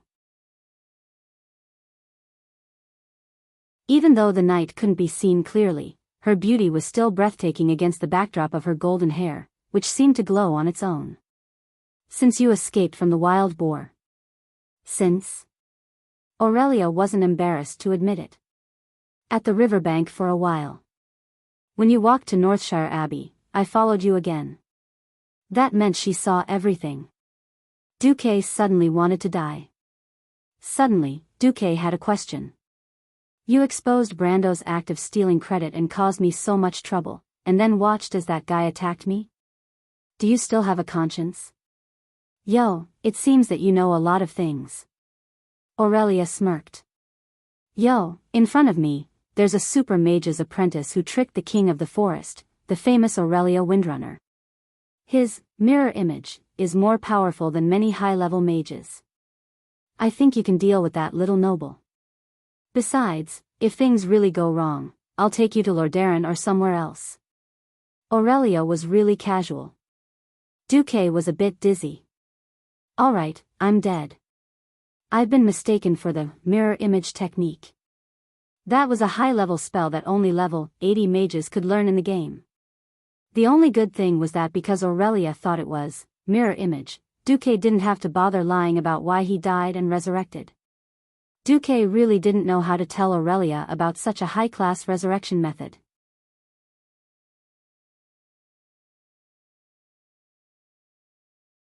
Chapter 11. Duque rolled his eyes at Aurelia. He did not know why, but he felt that the eldest sister of the Windrunner family was quite different from what he had imagined. Not only was she curious, but she also knew how to get to the bottom of things. Was she really the eldest sister of the 3 Windrunner sisters? Or was it that Aurelia was 20% of the world's 80%? Faced with Duque's silence, Aurelia was very understanding. Don't worry. Don't worry. I'm just a high elf passing by on vacation. I'm simply curious about the unknown. If this is a violation of your privacy, I apologize. Yes, I've already heard your name, Mr. Duke Marcus. Duque was a little embarrassed. He touched his nose and reached out his hand to shake. At the same time, he replied naturally, "All right, I accept your apology, Aurelia." Aurelia was stunned. She immediately understood that this was human etiquette. She also reached out and shook Duque's hand. As soon as they shook hands, Duque cursed in his heart. As a ranger, drawing a bow and knocking an arrow was a compulsory course. In Duque's imagination, as a famous ranger general in the world of Azeroth, Aurelia's hands should be very rough and even have a lot of calluses. Unexpectedly, what he grasped was a soft, nimble, and fair palm. It felt like it was boneless, and it felt like it was nimble. Indeed. Are all high elves monsters? How can their fingers not get thicker no matter how much they practice? While Duque was still in shock, Aurelia showed a slightly sly smile. "Hey, Duque, you really do know who I am. I don't think I've introduced myself to you. In my impression, high elves are all the same to you humans." "What's that adjective?" "Well, face blindness." Duque suddenly realized that Aurelia had dug a big hole for him. He had foolishly jumped in and buried himself. The three Windrunner sisters are also very famous in our world. Pfft! Aurelia burst out laughing. "Ha ha ha. Ha ha ha ha. You are such an interesting person." "How interesting?" Even the wisest mages in Stormwind, at least 80% of them did not know the name of King Kuel Salus. A little commoner like you actually knows the name of a Kuel Salus Ranger General thousands of miles away. He he he. There was no derogatory or accusatory tone. Aurelia was simply bursting with curiosity. A human with only the potential of an apprentice could fake his death using the mirror image spell. He could also cast a difficult fire elemental spell without a teacher. He could even know the name of an unknown ranger general in the northern part of the Eastern Kingdom. Aurelia had gone from being curious to paying close attention. After holding her stomach and laughing for a long time, Aurelia finally straightened her back and wiped the tears from the corner of her eyes. "Fortunately, you were wrong once. Otherwise, I would have thought that you were the reincarnation of a sage or an omniscient being." "Ugh, I was wrong?" Duque was a little confused. "I really don't know where you heard of the three Windrunner sisters. However, in this generation of Windrunner, there are 4 sisters. In terms of fame, my third sister, Lilith, is the most famous. 2 years ago, she single-handedly killed 128 trolls in the battle against the trolls." After listening, Duque said 3 things in one breath in his heart. "What the hell? What the hell? Divine Beast Motherf ******************************************************************************************************************************************************************************************************************************************************************************************************� Otherwise, he would not know that this was a big deal. First, the trolls were not some amusing monsters. These trolls with moss skin could regrow lost arms and heal serious physical wounds. They were a humanoid race with super strong regenerative abilities. As long as they did not get shot in the head or skewered in the heart, any broken limbs could be recovered by eating a piece of meat. Yes. Meat, whether it was the enemy's or their own. Meat of all kinds. Not only were they barbaric and evil, but they also believed in all kinds of cruel blood sacrifices. They were also very powerful warriors. It was not easy to kill these guys. Even the professionally trained soldiers of Stormwind City needed at least 3 to 4 people to kill a troll. But Aurelia said that Lilith killed more than 100 of them by herself. It sounded like Lilith had already entered the realm of heroes.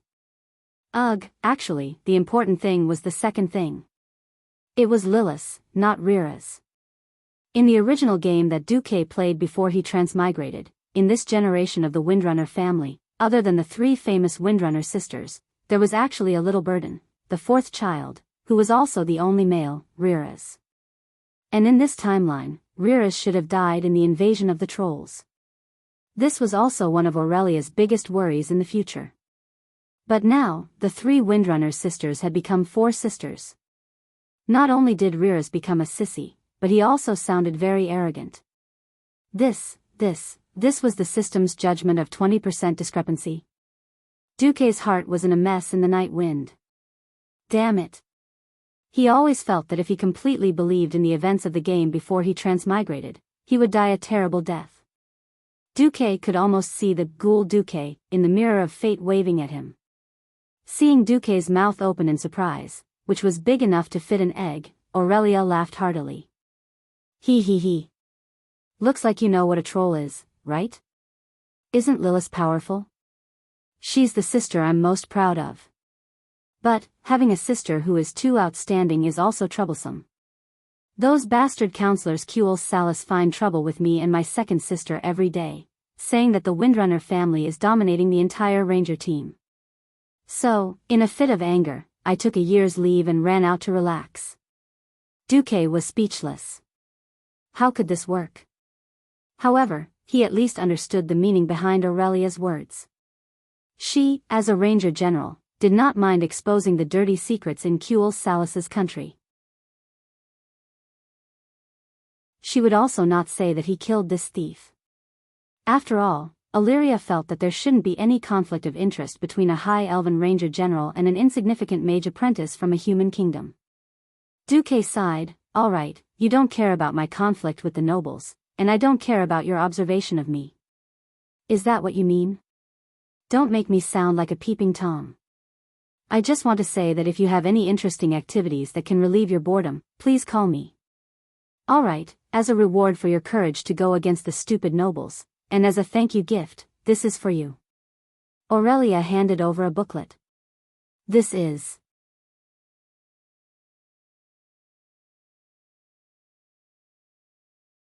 Chapter 12. A Beginner's Handbook for a High Elf Wizard Apprentice. It's even better than the Dalajan, the Holy Land of Human Magic. The only problem is that it's written in the High Elf language. You'll need to find someone or learn the language yourself to translate it. Even if he said it was a beginner's handbook for apprentices, it wasn't considered a leak. After all, the spells of humans in the world of Azeroth were all taught by the High Elves. However, even if it was like a weed on the side of the road, it was still a treasure in the human kingdom.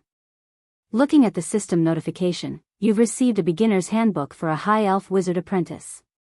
It's expected to greatly improve your magic skills.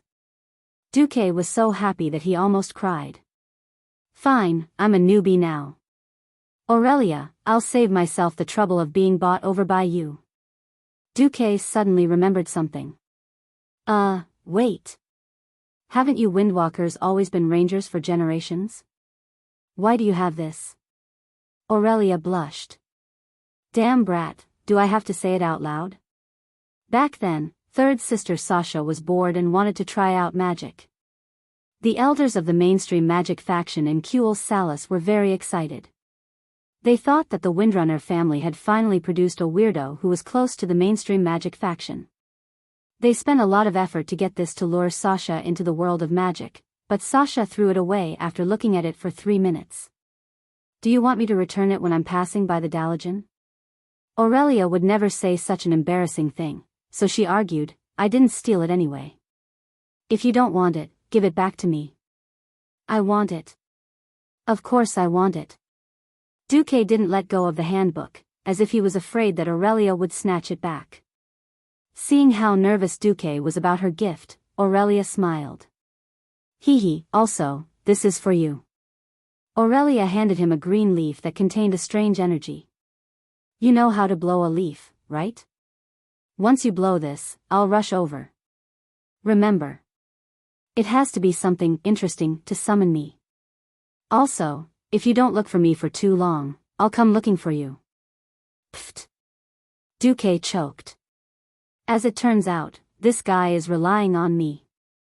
He really didn't know if this was a blessing or a curse. With that, Aurelia disappeared. She came and went like the wind. Duque didn't even see how she left. In a flash, he disappeared. Duque rubbed his eyebrows. Damn it. It seems like the women of the Windrunner family are quite capricious except when they're on duty. He was obviously talking to himself, but Aurelia suddenly said from the depths of the forest, I heard it. Cough, Duque almost choked on his own saliva. Cough, cough, cough. I can't beat him, I can't chase him away, and I'm even used as a lab rat to observe him. This should be an ill-fated relationship, right? Alright, Aurelia is gone for now. Then things are back on track. Looking at the blackened body of the thief, Duque felt like vomiting. He didn't feel it before, but when everything calmed down, he suddenly felt a nausea that he couldn't suppress. If he wanted to vomit, he vomited. Duque really vomited. Duke vomited all over the place. University animals were just animals with a bit of culture. 9 out of 10 university animals had never even slaughtered a chicken before, let alone seen a scene of flesh and blood splattering everywhere. Fortunately, it was night. His vision was blurry, and the body was blackened. Otherwise, Duque might have nightmares for a long time in the future. The body had to be dealt with. Otherwise, when the forest rangers, woodsmen, and hunters saw a burnt body, they would easily associate it with Duque. After all, in the human world, Pharaoh was still a rare commodity. At this moment, the murlocs in the distance seemed to have been alerted. Rustling footsteps came from afar. Even though the body might be eaten by the murlocs, Duque didn't dare to take the risk. Before the murlocs arrived, Duque quickly looted the disgusting smell of roasted meat. He found a few dozen silver coins and threw the body into the river. Duque immediately turned around and left. If he didn't make a mistake, the thief's body would flow down the river to the murlocs' territory. Even if it couldn't reach it, the murlocs would smell it in the water and look for it. The murlocs in the world of Azeroth weren't good people. It was a big mistake to think of murlocs as mermaids. Murlocs were monsters with a swollen upper body, a fish-shaped body as big as a water tank, and 4 human-like limbs. These savage creatures with low intelligence were a classic example of how they couldn't be killed no matter how hard they tried. Following the lights of the Northshire Abbey on the hill in the distance, Duque groped his way forward in the dark. The sound of a human body being chewed by a carnivorous animal could be heard in the wind. The sound sent chills down Duque's spine, and he couldn't help but quicken his steps. About 40 minutes later, Duque finally escaped from the forest. The Northshire Abbey was just a human settlement. It wasn't a big town, so in terms of defense, it only had ordinary wooden fences that were 2 meters tall. There weren't even sharp objects on the fences. For a university student who often climbed over the walls to avoid the dormitory security, this was definitely a piece of cake. Seeing that there was no one around, Duque simply used his hands to climb up. After climbing over the fence, Duque fumbled his way back to the inn he was staying at. What Duque didn't know was that after Duque climbed over the wall, a figure in full armor appeared in a dark corner near the fence. It was Vice Captain Viry. God bless Stormwind. At least Duque wasn't killed. When Duque was taken away by the thief and jumped over the fence, Duque saw it from afar, but he wasn't sure. He couldn't just rely on a figure that flashed by and recklessly mobilized the guards to enter the forest to search for Duque. He also couldn't leave his post and go to the inn to check if Duque was still there. Because he knew that if it was Brando's men who wanted to kill him, it would be too late. Uneasy and unable to forgive himself, Vice Captain Viry spent more than an hour with his conscience blaming him. Now that he saw Duque, who was supposed to be killed, sneakily climb over the fence as if nothing had happened, Viry didn't know why, but he was relieved. After confirming that Duque's figure was far away, Viry walked out quietly and gently wiped away all traces of Duque climbing over the fence, such as footprints. When he returned to the inn and saw that nothing had changed in the room, Duque was too tired. It was a triple tiredness that affected his body, mind, and soul. Duque fell into a deep sleep. The next morning, when he was eating breakfast on the first floor of the inn, Duque saw 2 young magician apprentices beside the old magician Norton. When the old man saw the energetic Duque, the wrinkles on his wrinkled face smoothed out. He pointed at a burly male apprentice who was at least 1.9 meters tall. His name is Darnielle. He's a qualified apprentice from the East Cove Lumberyard, 3rd grade aptitude. This was a big boy who looked at most 14 or 15 years old, definitely not even 16. His face was clearly immature and simple, and he was wearing a very unsuitable short shirt. Hello, Mr. Marcus. I'm Darnielle, the son of the lumberyard's owner. I'm very happy to be in the same class as you. Duque smiled indifferently and shook hands with him. Hello, Darnielle. Without waiting for old magician Norton's introduction, the other girl had already stood up and shook hands with Duque. I'm Itana, the daughter of the clerk of the Elven Forest's West Spring Stronghold, 4th grade aptitude. Duke Marcus, nice to meet you. Me too, Itana. Just as Duque was about to talk further with the two apprentices, he suddenly heard a scream behind him. It was Sir Brando's scream. How are you still alive?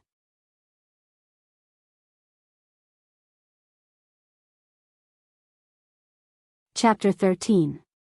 When a person was bitten by a mosquito, most people would want to kill it. Was killing a mosquito a big deal? No. But in the eyes of a noble like Brando, killing a commoner named Duque was not a big deal at all. When faced with Brando's blatant questioning of why he was not dead yet. At this moment, Duque once again truly felt that he had transmigrated. The world before he transmigrated was a world governed by law. If there was a son of an official who acted so recklessly, once he was exposed, even God would not be able to save him. But the human kingdom of Azeroth was obviously a world ruled by men. The king and the nobles were at the top of the social hierarchy. Their orders and wills were absolute, and absolute power led to absolute corruption. Northshire Abbey was already a territory relatively close to the capital, Stormwind City. Thinking about how a trash knight at the bottom of the aristocratic hierarchy could do whatever he wanted, Duque began to understand why the humans of Stormwind were defeated by the orcs in the First Orc War, and even the capital was flattened. Back then, Thoradin the Great of the Arother Empire was determined to forge ahead and open up new territories for the humans. After 1,000 years of metamorphosis, corruption and degeneration had long disappeared among the ordinary nobles. If it wasn't for Anduin Lothar who had extraordinary military abilities, if it wasn't for the current guardian Medivh who had not fallen, if it wasn't for King Lang who was a wise king, then Stormwind at this moment would be a pile of stinky shit. Duque was not familiar with the plot of this timeline. Because this timeline was too early, Duque had almost no impression of it. The only thing he remembered was that when the dark portal opened, Anduin Lothar fell into endless wrangling with the nobles. Even the great hero of the human alliance, Lothar, could not deal with the nobles. What could a mere mage apprentice like Duque do? From this point of view, Duque could swallow his anger. But don't forget that Duque was a transmigrator. He came from a modern society without nobles or absolute power. Nobles above everything? Bullsh *T. Duque wouldn't fall for it. Just like how the commoners here would tremble at the sight of nobles, it was impossible for this to happen to Duque. Duque suddenly sneered, huh? Looks like Sir Brando really wants me dead. He actually asked me, why am I still alive so early in the morning? Where's Gasco? What did you do to Gasco? It was only then that Brando realized why his confidant didn't report to him after he woke up. Gasco would never dare to disturb his sleep, but after he washed up, he would probably roll over to report. Duque shrugged. Sorry, I don't know who this Gasco is. Brando was infuriated. He waved his fists as he approached Duque. Impossible, he should have. Damn it. You must have killed him. How dare you kill him? Don't you know he's my servant? Killing him is a provocation to the Brando family and the whole of Stormwind. Slap. A slap landed on the left side of Brando's face. When the slap landed on the face that was covered in white powder, the bystanders could clearly see that the slap had stirred up a huge cloud of dust. The huge impact caused Brando's entire face to contort. For a moment, Brando thought his left eye had been smashed. The world spun around him, and Brando was slapped to the wooden floor. When he finally came back to his senses, the burning pain on his face and the humiliation that kept surging up from his chest told him that he had been hit by Duke. Moreover, he was beaten up in front of more than 10 people. Duke didn't even lift his eyelids as he casually pointed at a dead fly on the table next to him and said, "By the way, are you a scumbag? When I was swatting a fly, why did you have to stick your face in my palm? If it was the Duque from yesterday, he would never have done it. As a modern man, obeying the law was something that was engraved in his bones. But now that he had met his enemy, Duque's moral integrity. Oh, no. His humanity had automatically dropped by 30 points. Well, there was basically nothing that Duque couldn't do. Alright, it was Duque who had slapped someone, but he turned black into white. He insisted that slapping someone's face was like slapping a fly. He was a weirdo. Protect the young master. At this moment, Brando's servants rushed forward, ready to deal with Duque at all costs. Calm and composed, activated. Just as Duque was about to give them a flame blast, to teach them a lesson. He was shocked to find that Darnielle and Itana, who he had just met, stood in front of him, one on the left and one on the right. What are you doing? How dare you attack an apprentice from the Stormwind Arcane Academy in front of Sir Norton? The servants were stunned. They all froze as if they had been hit by petrify. If it was an ordinary kid, it was a slap. But Pharaoh of the Stormwind Arcane Academy was not to be trifled with. After all, Pharaoh's status in Stormwind, and even in the entire human world, was transcendent. Not to mention, there was also a high-ranking court mage here. Did they have a death wish? But what surprised Duque the most was that Darnielle and Itana, who he had just met, were actually on his side. What he didn't know was that his slap had changed his stance. Before he came, there were countless commoners who had been bullied by nobles like Brando. Be it men or women, young or old, commoners, guards, or even knights, they had long disliked the actions of these lower nobles. But they didn't have the guts to resist, and they and the families behind them couldn't bear the consequences of the nobles' retaliation. Now that the rising star of Stormwind City Royal Magic Academy had publicly stood out, as commoners, they subconsciously chose to stand on Duque's side. The three apprentices, who might have a high status in the future, stood together against Brando, and the atmosphere immediately became subtle. At this time, Brando's voice sounded, "Kill him. Kill Duke Marcus. He insulted the Brando family. He insulted Stormwind.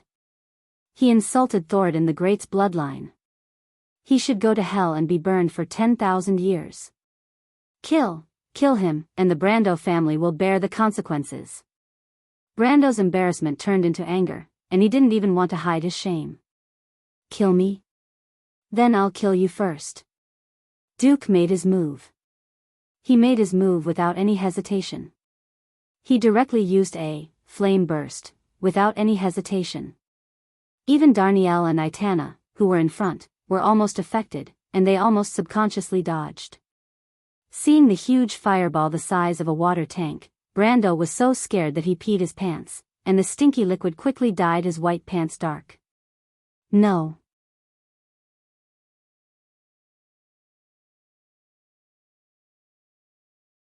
Chapter 14.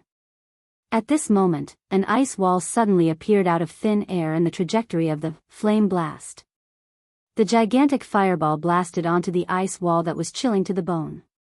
Sparks flew in all directions, and the sparks that flew out burned Brando's servants, causing them to wail like ghosts and howl like wolves as they burned from the heat. For a moment, the entire lobby of the inn was in chaos. Actually, when both sides started arguing, some of the cowardly fellows had already left, but there were still many who wanted to see Brando suffer. In the end, they were almost caught in the crossfire. Some crashed into the door, and some jumped through the window. After a few seconds, other than the bitter innkeeper and the person in question, everyone left in a hubbub. Old Man Norton had his reasons for taking action at this time. At first, the old man wanted to smooth things over. After all, the mages of Stormwind City were inextricably linked to the nobles, and it would not be good to make things too awkward. Unlike the holy land of human mages in the Dalajan, which purely studied magic, the mages of Stormwind City usually worked in Stormwind City. Old Man Norton was a member of the royal family's mage team, but seeing that Brando had already surpassed Zosazo to the point of threatening death, Old Man Norton had already made up his mind. Even if Duque did not take action, he would take care of Fame Brando. He didn't expect Brando to say that he wanted to kill his apprentice right in front of him. This was like a slap to his face.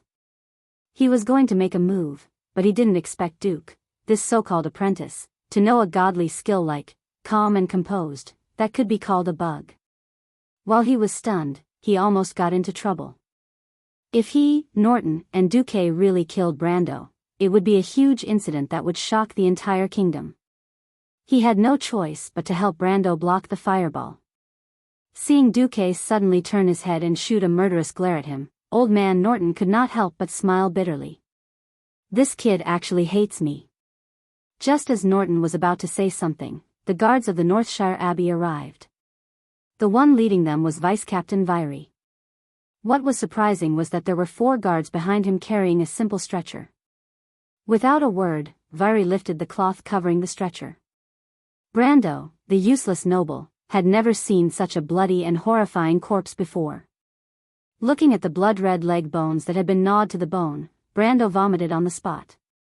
Viry said, "I recognize this pair of expensive boots. He should be Sir Brando's man, right?" Faced with Viry's interrogation, Brando finally finished vomiting and nodded. Yes. He was Gasco. My servant, a thief. Brando pointed at Duque, "He killed my servant." Duque sneered. Just as he was about to say something, he was interrupted by Viry. "That's impossible. Last night, when he left the Northshire Abbey, I met him. I advised him not to enter the elven forest at night, but he refused to listen. In the end, he was unlucky and was attacked by the Murlocs." Viry's vivid explanation surprised Duque. At this time, he saw Viry turn his head and wink at him. Duque was instantly amused. He immediately replied, "Yes. This Mr. Gasco should have just arrived at the Northshire Abbey. Alone, unfamiliar with the world, so excited that he couldn't sleep at night. Then, he accidentally wandered into the elven forest and met the Murlocs. In the end, he was eaten by them." When Fame Brando heard this, his lungs almost exploded in anger. Wasn't this the script he made up for Gasco to execute? Just like how no one could produce evidence to prove that he did it, with the patrol leader as a witness, he also could not prove that Duque did it. Covering his face with one hand, Brando pointed at Duque with a trembling finger. You, he said the word, you, 3 times in a row, but could not continue. A thought flashed through his mind, and he immediately said, "Then what about the matter of him beating me up? The grave sin of insulting Saladin's bloodline." Enough. Old Man Norton, who looked the most mature, suddenly let out an angry roar. The roar was filled with magic, and it almost shattered all the glass in the hotel lobby. He picked up the dagger that was placed beside the corpse, his wrinkled hands trembling. As an experienced old mage, how could he not recognize the cerebral paralysis poison on it? This thing was specially used by thieves to attack mages. Mages who were stabbed by this thing would have a high chance of increasing the casting time required for a short period of time. This thing was not easy to get. Not only was it expensive, it was also extremely rare. Other than those very rich nobles who were very afraid of mages, normal thieves would not be able to get their hands on this thing. Even if Norton was an idiot, he knew how vicious and sinister Brando was this time. He was too careless, thinking that Brando would not dare to make a move on Duque because he was an apprentice of the Royal Magic Academy. Now it seemed that he had underestimated Brando's insanity. What happened last night was very clear. Brando sent this thief named Gasco to assassinate Duque. For some reason, Duque escaped and killed Gasco instead. No wonder Duque was so angry. Anyone who was almost killed would be so angry. Old Man Norton's prediction was basically correct. The only mistake he made was that he wasn't almost killed, but really killed. Old Man Norton was also angry. He pointed at Brando's still intact face and said, "Ah, there's a mosquito. How could Duque not know?" He took a big stride forward, his left hand like a whirlwind. Slap, in front of Brando's servant, in front of the guards, in front of almost 100 spectators who had been bullied by Brando, Duque slapped him again. It could be clearly seen that a tooth near the right side of Brando's face had been slapped away. The bloodied tooth spun in the air for many, many times before it landed on the table with a clatter. After it landed on the table, it continued to spin around. Looking at Norton, who was standing before him with a head full of white hair and beard that puffed up along with the strong waves of transcendence energy, Brando was completely dumbfounded. His once arrogant eyes were now filled with confusion and fear. "Tell your elders, if I find out that you dare to make a move on Duque again, then wait for your castle to be burned down by me." After saying that, Norton left without looking back. When he left, he even put his hand on Duque's shoulder and dragged Duque away. Almost as soon as he was out of the door, he said from afar, "By the way, your qualification as a mage apprentice this year has been cancelled. I am the chief examiner, I have the final say. Even if the Mediv came, he would not be able to change my mind."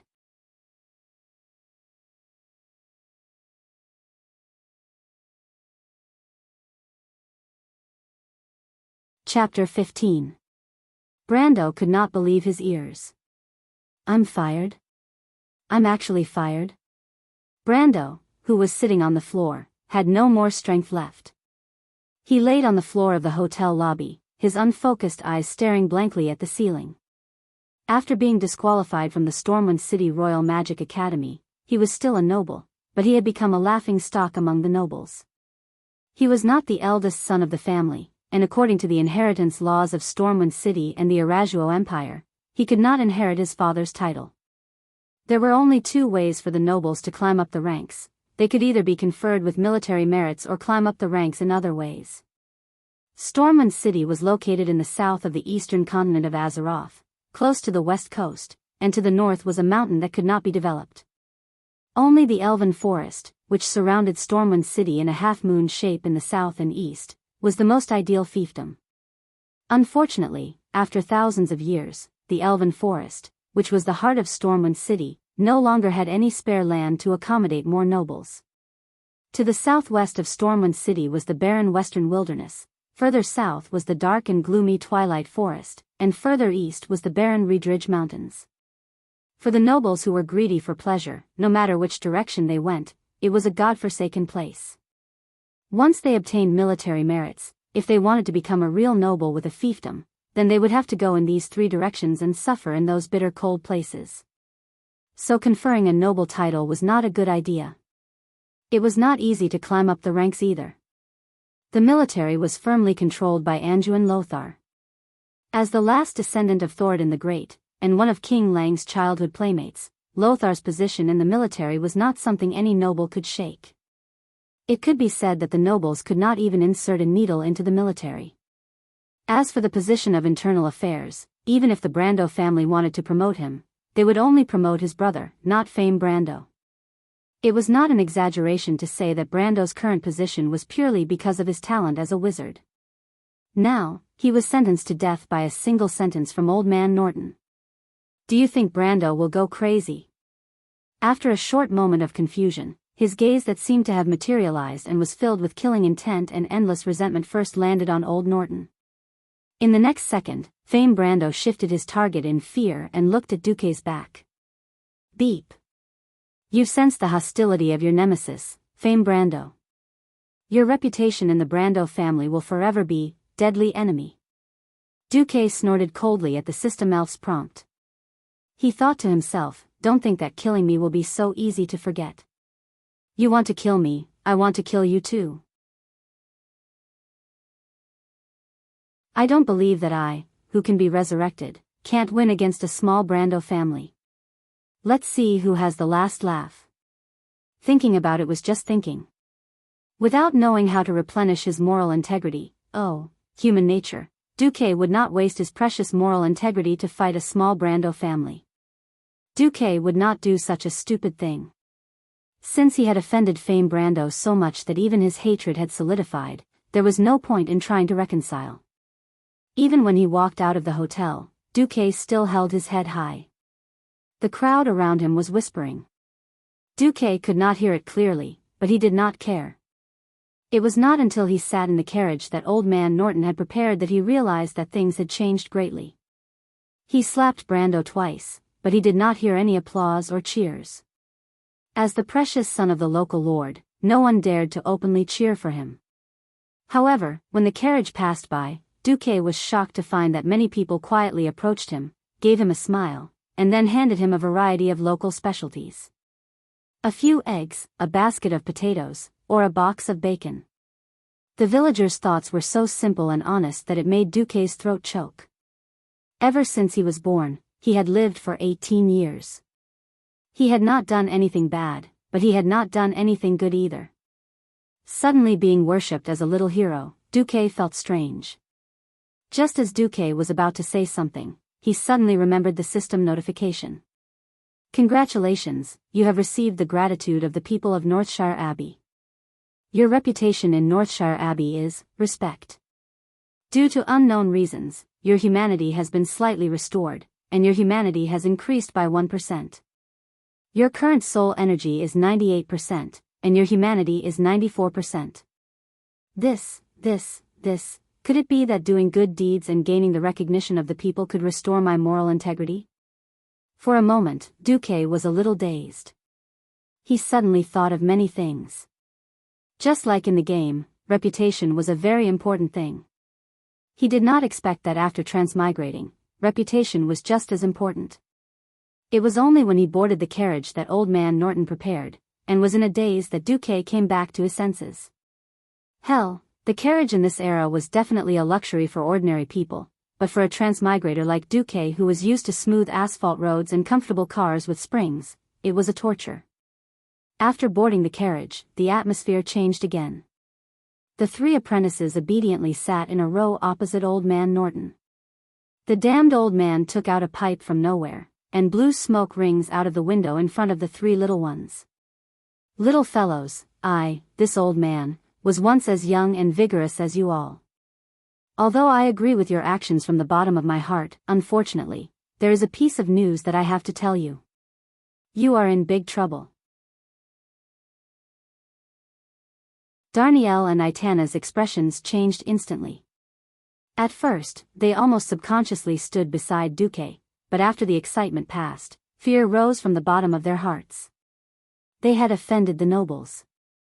Although their status as apprentices could temporarily make them forget about this matter, as long as they did not become official mages, they and their families would be at risk of being threatened by the nobles. Old Man Norton continued, Duque, these two are not you. In the world of mages, we pay attention to equivalent exchange. Our Stormwind City Royal Magic Academy is not just a daligen that explores the truth of magic. Here, every lesson has to be paid. And every necessities of learning magic, every spell that you want to learn, you have to pay for it with your own money. At this point, Darnielle and Itana's faces were already showing signs of distress. Duque spoke, may I ask, how did the previous apprentices of the Magic Academy be dealt with?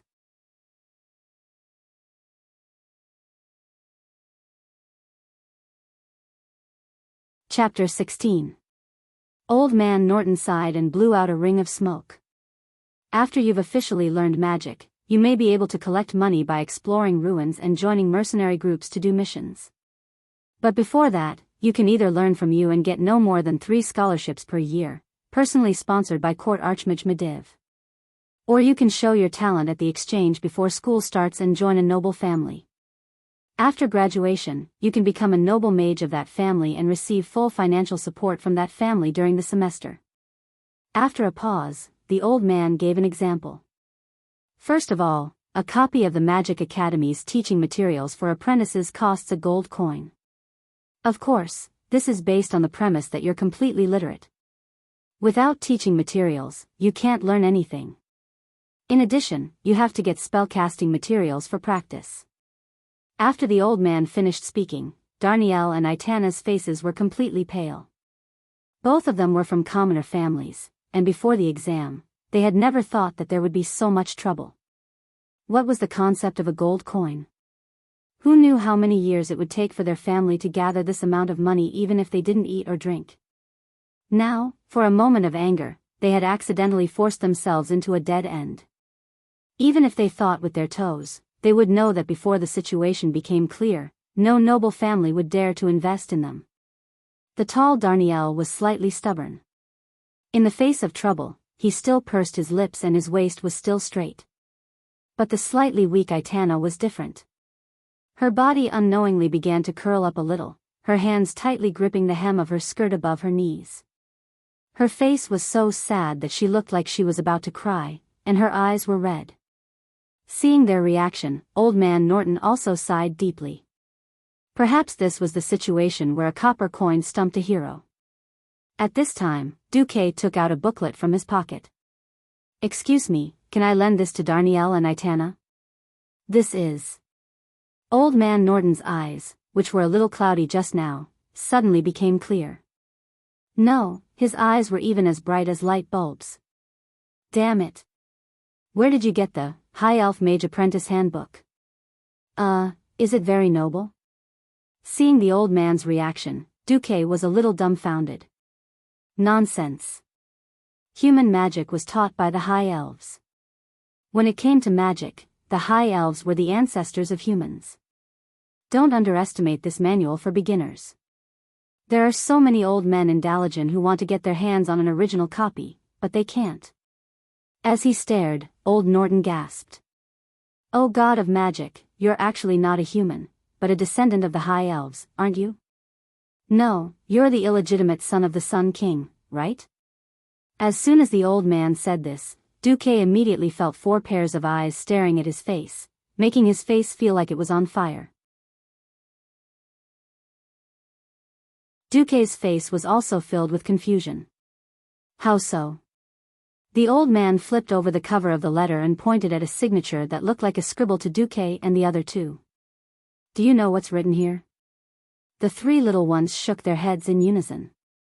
The old man waved his hands excitedly and roared in a tone that was close to a roar, "Kale, that's Sunstrider. This is the apprentice handbook used by the current High Elf Prince. Kale, that's...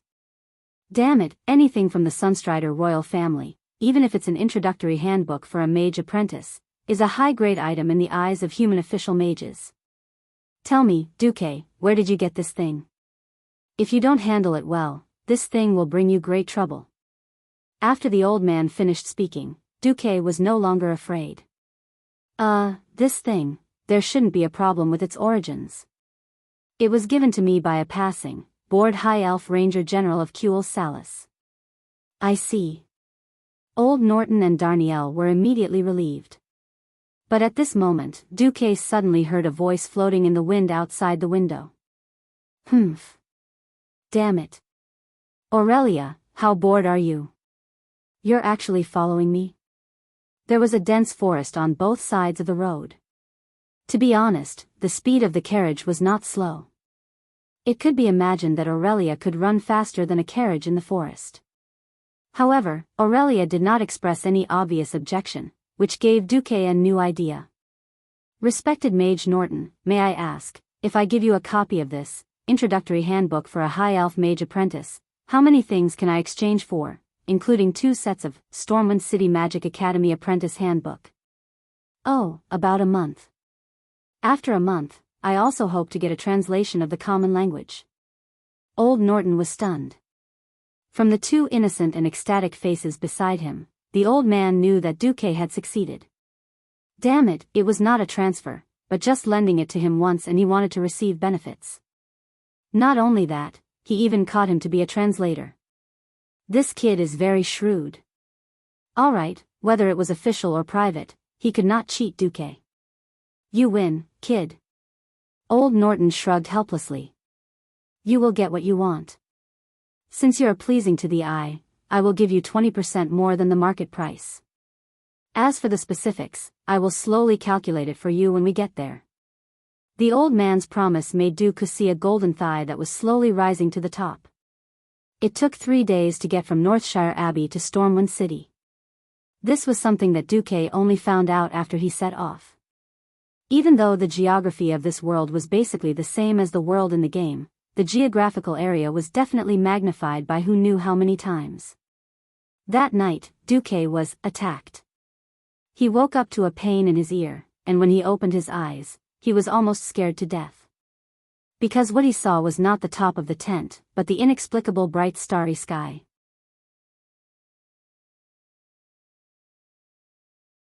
The next moment, he saw the familiar green inner armor of Mount Hyjal, and he was relieved.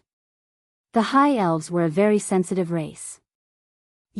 How can you recognize people based on their breasts? Aurelia cursed in a low voice. I'm only this tall. Right. Duque found out bitterly that although he had transmigrated, his body was still his, but perhaps because he was only 13 years old after transmigrating, his body had shrunk. As he had not yet started puberty, he looked over at Aurelia, and the position of her breasts was just right. Aurelia gritted her teeth in anger, but she could not discuss such a useless topic with a child. Let me ask you, why did you lend the High Elves Apprentice Handbook that I gave you to that old man? So it was because of this. Duque had thought that Aurelia had come to question him for something so important. Shrugging, Duque looked helpless. Can't help it. Aurelia thought about it, and it seemed to be the case. She put her hands on her hips and stared at Duque for a long time before her attitude finally softened. All right, you pass. Then, you dragged me out in the middle of the night for this? I came to say goodbye.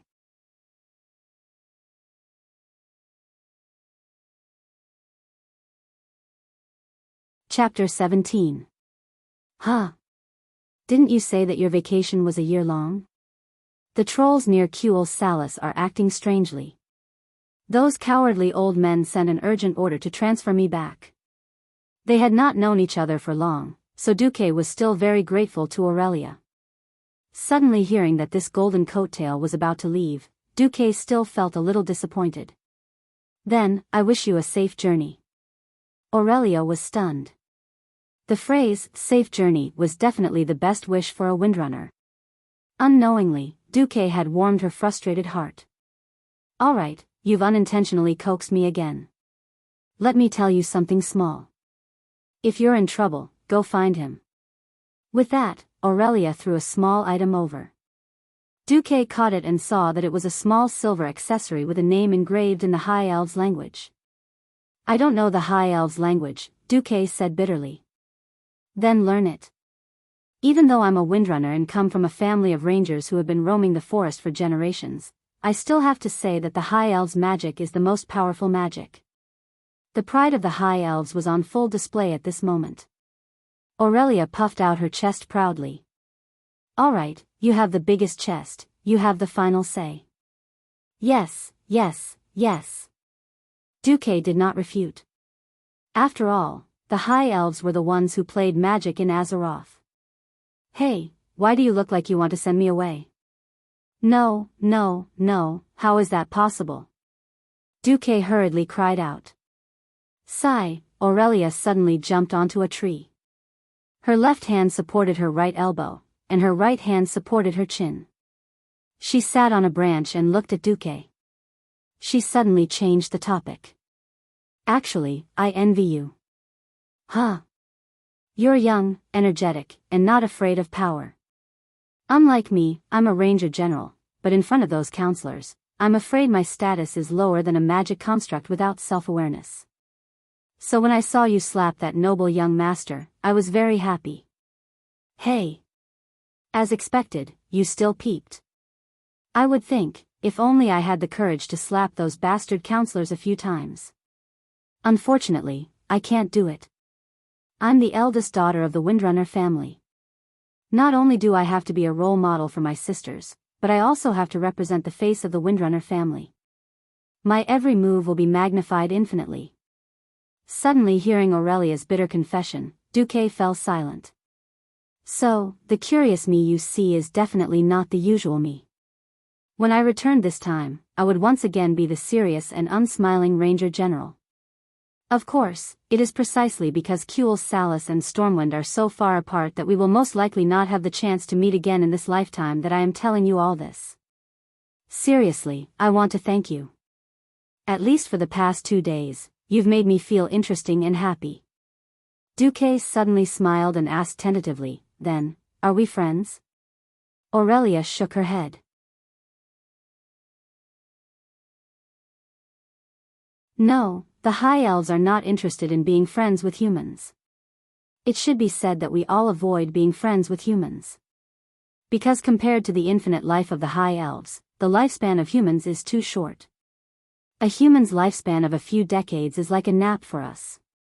We would not be able to bear the sudden separation of life and death so soon after we have invested our feelings. Duque sighed in his heart.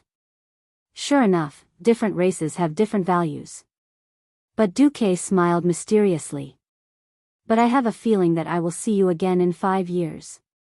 5 years? Impossible. Those terrible old men will order me around. I have been on duty at the front line for no less than 50 years. Our front line will not allow humans to come close. Then let's make a bet. If we meet again in 5 years, at that time, you will swear to be my friend. For some reason, Duque secretly added the word woman in front of the word friend in his heart. Humph. Let's bet. Aurelia did not believe in a scammer. She crossed her arms in front of her chest as if she was looking at a little guy daydreaming. Well, to her, Duque was just a lecherous little guy. Aurelia left. At this moment, in her heart, this human boy, Duque, was just a passerby. She did not expect that she would be tricked by Duque. If Duque's calculations were correct, then in 5 years, the dark portal incident would break out, and she, Aurelia, as a member of the Alliance, would once again come to the human world to resist the invasion of the orcs. The next morning, Duque was on his way again. He spent the next 2 days in the carriage. Sitting in the carriage, his body constantly bumping along with the carriage, Duque found that he had already begun to adapt to the world of Azeroth. From the beginning when he first sat in the carriage to the feeling of vomiting, he was now used to it. But what made Duque even more emotional was what happened on the road. Even the most peaceful elven forest is not a place that ordinary people can cross alone. The carriage team was attacked. Old Man Norton did not take the 3 apprentices on the road alone. Accompanying him was his magic apprentice, Sasha, and a fully armed guard of 16 people. Including the coachman and servants, there were more than 20 people, 3 carriages, and nearly 30 horses. Even with such a seemingly luxurious lineup, Duque was still attacked. On the second night, they were attacked by hundreds of forest wolves, but Old Man Norton chased them away with a few firewalls. On the third night, they were attacked by gnolls. These wolf-headed monsters, only half the height of an adult human, were much more ferocious than the ones Duque encountered in the game. These cunning and ferocious predators would not only launch sneak attacks at night, but they would also come in groups. Armed with crossbows, they would crawl in the grass and shoot arrows, attempting to disrupt the defense of the convoy and then encircle and annihilate them. Duque, who was protected by 6 shield-wielding guards, saw with his own eyes a servant not far from him get shot in the neck by a crude crossbow. Looking at the dying face, the mouth that was spitting out blood bubbles still struggled to open and close. Duque, who thought that he was beginning to adapt to the world of Azeroth, felt uncomfortable and suffocated again. Death, even if he knew that he could try it many times, he would never get used to it. Recovering 1% of his humanity in Northshire Abbey made Duque happy.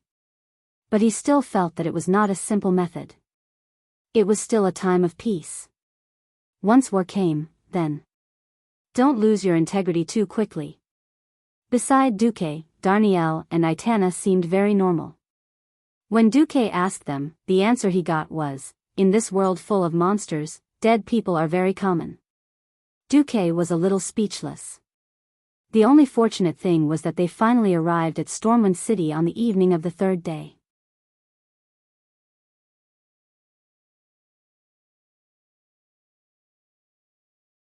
Chapter 18. Stormwind City was a little different from what Duque had imagined. In the game, Stormwind City had huge white walls, majestic and grand music as soon as one entered the city gates, and complemented by the statues of the 5 heroes that were full of explosive power on both sides of the road. The first impression it gave people was explosive. However, the current Stormwind City gave Duque the feeling that it was ordinary. The 24-foot city wall obviously lacked repair, and Duque could see some cracks on the wall. The tall watchtowers had large pieces of the outer wall peeling off, and it was doubtful how long these watchtowers could withstand the attack of the catapults. As a mage, he naturally had special privileges. There was no need to follow the long queue of people to enter the city, and the convoy directly entered from the other side of the gate. After entering from the huge city gate, Duque did not find the huge lake that acted as a moat behind the city wall, nor did he find the inner city wall. Seeing this, Duque could not help but laugh. For the current Stormwind city, it had been almost 1,000 years since they had encountered an external enemy. Scattered monsters could not threaten the heart of this human kingdom at all. Fortunately, the warriors of Stormwind City still had strong combat power under the training of Anju and Lothar, or else Stormwind would just be a huge, flashy shell. Even so, Stormwind could only be considered a giant in deep sleep, completely unaware that its hands and feet had been rotted by something called nobility. Only under the trial of blood and fire did Stormwind, which was almost completely destroyed, welcome a new life after the First Orc War. Thinking that such a huge human city was about to be destroyed in the flames of war, the feeling of being the only sober person in a drunken stupor did not feel good. On the side, the two guys who had not seen the world, Darnielle and Itana, had their mouths wide open, so wide that an egg could be put in their mouths. The three of them had such different reactions, which made Old Man Norton feel very funny. He asked Duque, "What's wrong? Did Stormwind City disappoint you?" "No." "Okay, yes. My impression of Stormwind City is that it has a 50-foot tall white outer wall with a golden-edged blue background insignia of the Alliance hanging all over it. Inside the outer wall, there is a 100-foot wide inner lake that acts as a moat." Duque used the standard length units of this world to describe the Stormwind City in the game. However, he did not know that at this moment, an important figure patrolling the city wall had unconsciously heard all of this. When this great figure turned his head and scanned the terrain within the city wall, he revealed a thoughtful expression.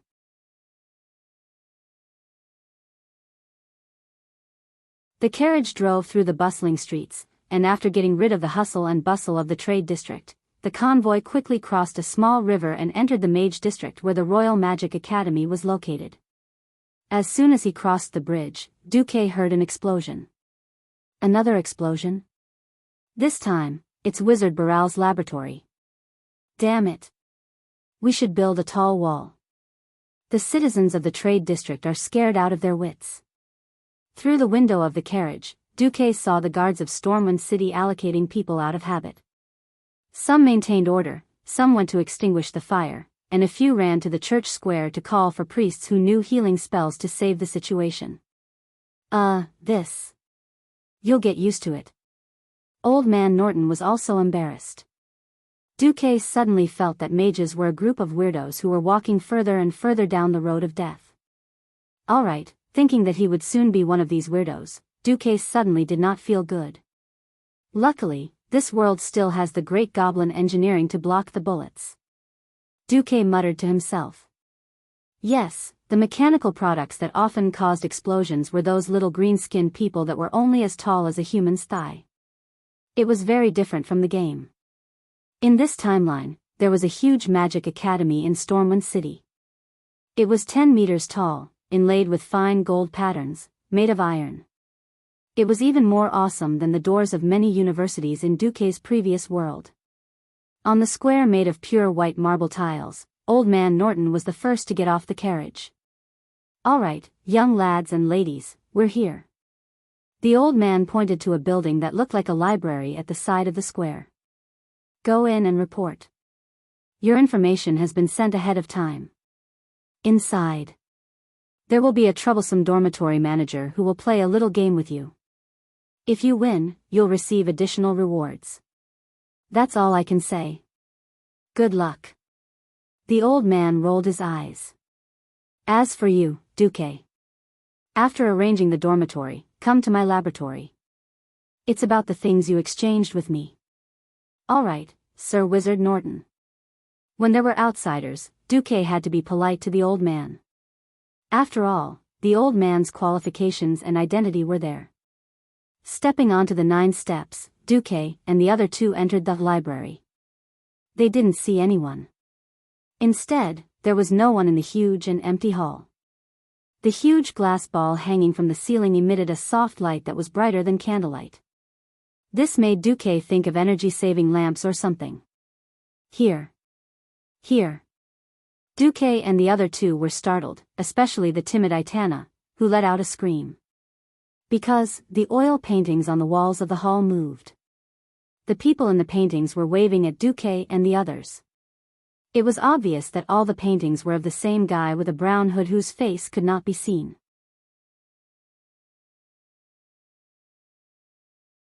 Hello, I'm the dormitory manager of the Royal Magic Academy, Raven. A harmless ghost. I think the mage who brought you here should have told you about me. Duque and the other two shook their heads like a rattle drum. Didn't he? Oh my God. Who's leading the team? What kind of guy is this? He actually made me almost scare my cute juniors. It wasn't almost, it was already frightening. Duque clearly felt that Aitana's 10 little fingers had already grabbed his left arm like iron hooks. It made his left arm hurt. Alright, if you're scared then so be it. Anyway, this is the Royal Magic Academy, not the library. Such a cowardly guy is only fit to be a librarian. Having said that, he waved his hand and the 3 young people were involuntarily sucked into 3 different oil paintings. Feeling dazed, just like when he crossed over, the jolting feeling of crossing through space made Duque extremely uncomfortable. When he came back to his senses, Duque found himself in a void. Around him were twinkling stars, and in front of him was a huge chessboard big enough for Duque to do 18 forward somersaults, and then 36 side somersaults without falling. The black and white squares indicated that this was a standard chessboard. But the things on the chessboard were special. They were neatly arranged on both sides, each about the height of 2 people. On the left was the human-looking alliance, and on the right was the horde of orcs. Duque suddenly remembered a checkpoint in the game, the Guardian Mediva's old nest, Karazhan, the chess checkpoint.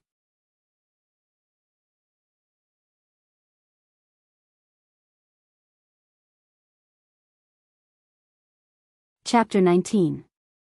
At this moment, the system genie suddenly ran out. Dear host, harmless illusion and unknown rule detected. Do you need me to filter it for you? Harmless illusion. Filter. Duque answered decisively. The scene in front of him changed. What appeared in front of Duque was still a chessboard and a large pile of chess pieces. But the shape of each chess piece had completely changed, turning into a lifelike matchstick human-like body frame. What if I don't filter it? The scene in front of him changed again, turning into the Karazhan chess that Duque was most familiar with. On Duque's side, in front of him was a row of Stormwind city guards, fully armed and brightly armored. The blue tassel and the blue shield with a golden lion head pattern gave Duque an inexplicable sense of heroism. Wow, it can change according to my imagination. This kind of extremely fantastical illusion was not something that the immature 3D game technology from before he transmigrated could compare to. After seeing through it, Duque was not as shocked as he had been at the beginning. Instead, he became a little more excited. There were a total of 6 types of chess pieces, although they were still divided into alliance and horde according to Duque's imagination. For some reason, the setting was different from the Karazhan chess stage in the game. The first type was soldiers, which filled the entire front row. On the Alliance's side were Stormwind City soldiers, while their counterpart was the armored horde infantry. The second type was horses, 2 on each side. The Alliances were heavily armored knights riding fully armored warhorses, while the hordes were wolf knights wielding huge spiked maces. The third type was Phase, 2 on each side. The Alliance had 2 ice mages, while the horde had 2 apocalypse mages. The fourth type was warriors, 2 on each side. The Alliance had 2 priests who could heal, while the horde had shamans. The fifth type was a little strange. On the Alliance's side was the Guardian of Azeroth, Stormwind's chief court archmage Mediv, while the horde's pharaoh's face was a blur. The sixth type was speechless, King. The Alliance's was King Lang, who wore heavy silver armor and held a giant hammer. The horde's was the horde chief Blackhand, who held an axe. At this moment, the guy who called himself Raven spoke. He. Little guy, are you scared? Duque pursed his lips. No, I'm already scared. I don't think you look frightened. All right. Don't take this little game to heart, it's just a little prank of mine. Of course, your performance in this game will directly affect your status and living conditions in the Royal Magic Academy. So, if it's possible, I hope you can give it your all. From the sound of it, Raven was saying that he would use his position as the dormitory's administrator to give Duque some benefits. But there were too many traps hidden here. Duque didn't expose him.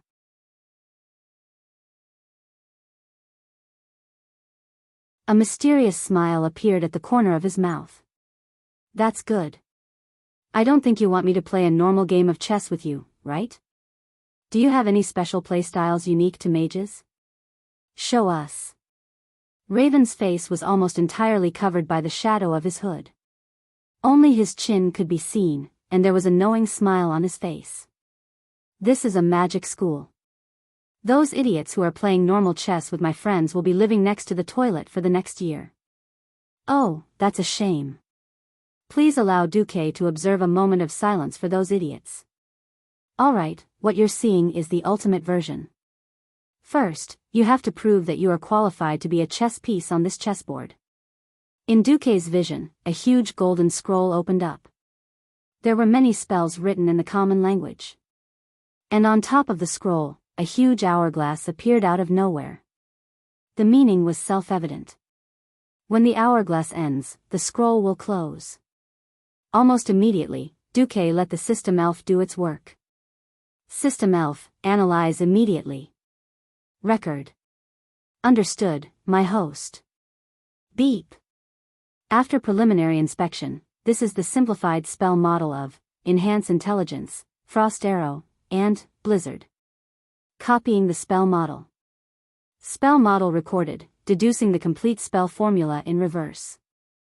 Duque immediately realized that this was a great opportunity. From the looks of it, this seemed like a game, but it was actually an entrance test. The test did not focus on how strong the apprentice was or how many spells they could master.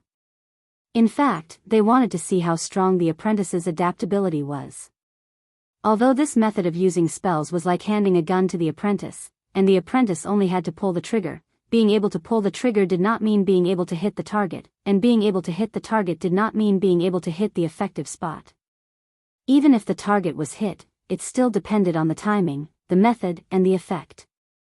How to use it, all tested the apprentice's adaptability to the elements, imagination, and understanding of magic. It was not an exaggeration to say that this was a comprehensive test of magic. To most of the apprentices, the sand in the hourglass was billions of times more precious than gold.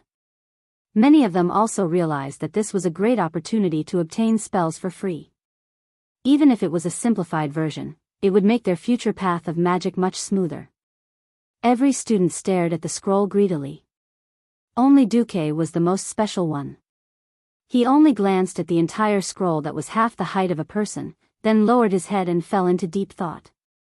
Only he knew that he was not deep in thought at all, but was suffering the bombardment of information from the system elf. Discovered spell model, intelligence increase. It can temporarily top up your IQ that is in arrears, allowing your poor brain to temporarily load more spell models. Rejoice! 2 points of intelligence from level 1, increase intelligence, can temporarily increase your mana by 20 points, temporarily reaching the minimum intelligence requirement to master Blizzard. Frost Arrow, young man, do you want your opponent to eat popsicles made from your foot washing water? Level 1, Frost Arrow, can completely satisfy your needs. Blizzard, do you want your opponent to be confused in the cold wind? Do you want your opponent to be frozen into a snowflake in the hot summer? Level 1, Blizzard, you deserve it. Looking at the first few sentences that were like advertising slogans, for a moment, Duque had the urge to let the system elf broadcast him eating sh*t. What the hell is this? Come on. Don't use this kind of tone to explain spells to me, okay?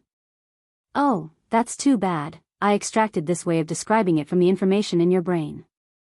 This way of speaking obviously accounts for 70% of your daily conversations. I think you will like it.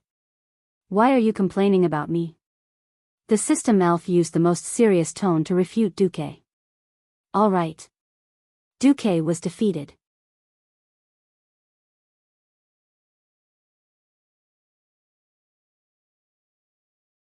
Chapter 20. But what was even more unbearable was yet to come. It wasn't words, but a pure system prompt. Detected, fluid mechanics, and introduction to HVAC. Reading thermodynamic knowledge. The so-called air conditioning is the process of moving heat from one space to another. Optimizing spell model. Optimization complete. When you fire frost arrow, you can extract the heat between you and the target in advance by extracting the fire element, creating an ice channel suitable for the passage of freezing energy. You have acquired the super magic ability, Track of Ice, of the elemental spell category. The power of your shooting ice spell is increased by 33%, and the flying speed of your frost arrow is increased by 45%. If you want to acquire more abilities, please provide the system with more reference data. According to the detected knowledge, you have changed the scattering mode of Blizzard. Your Blizzard spell has acquired a special mode. The attack radius is increased by 40%, and the power is reduced by 20%. Like an old-fashioned phone that received 1,000 text messages in one go, the neon green text that popped up on his retina almost drove Duque crazy. A lot of knowledge was forcibly instilled into his brain, whether it was the knowledge of spells after his transmigration, or the knowledge he had learned in college before his transmigration, but had been forgotten. The so-called college, for a college animal like Duque, was just a place to play games. Exams and whatnot were just things to retake the course for 3 days before the exam, and then forget all about it after the exam. He never thought that the knowledge that should have been forgotten by him would be perfectly invoked by the system elf at this moment. It turned out that these things that seemed to have been forgotten were actually still stored in his brain. Just as Duque was meditating, the sand in the hourglass had unknowingly leaked out. The scene in front of him changed. Duque suddenly found that he was on a chessboard, but the chessboard had been magnified several times, and he was only standing on the edge of a white square. And at the other end of the square 3 meters away stood a young mage apprentice with a common face. Seeing the appearance of the other party, Duque immediately realized that this guy was his opponent. As if taking care of the novice Duque, the other party began to hold back his frost arrow. Please forgive Duque for using the word hold to describe his opponent.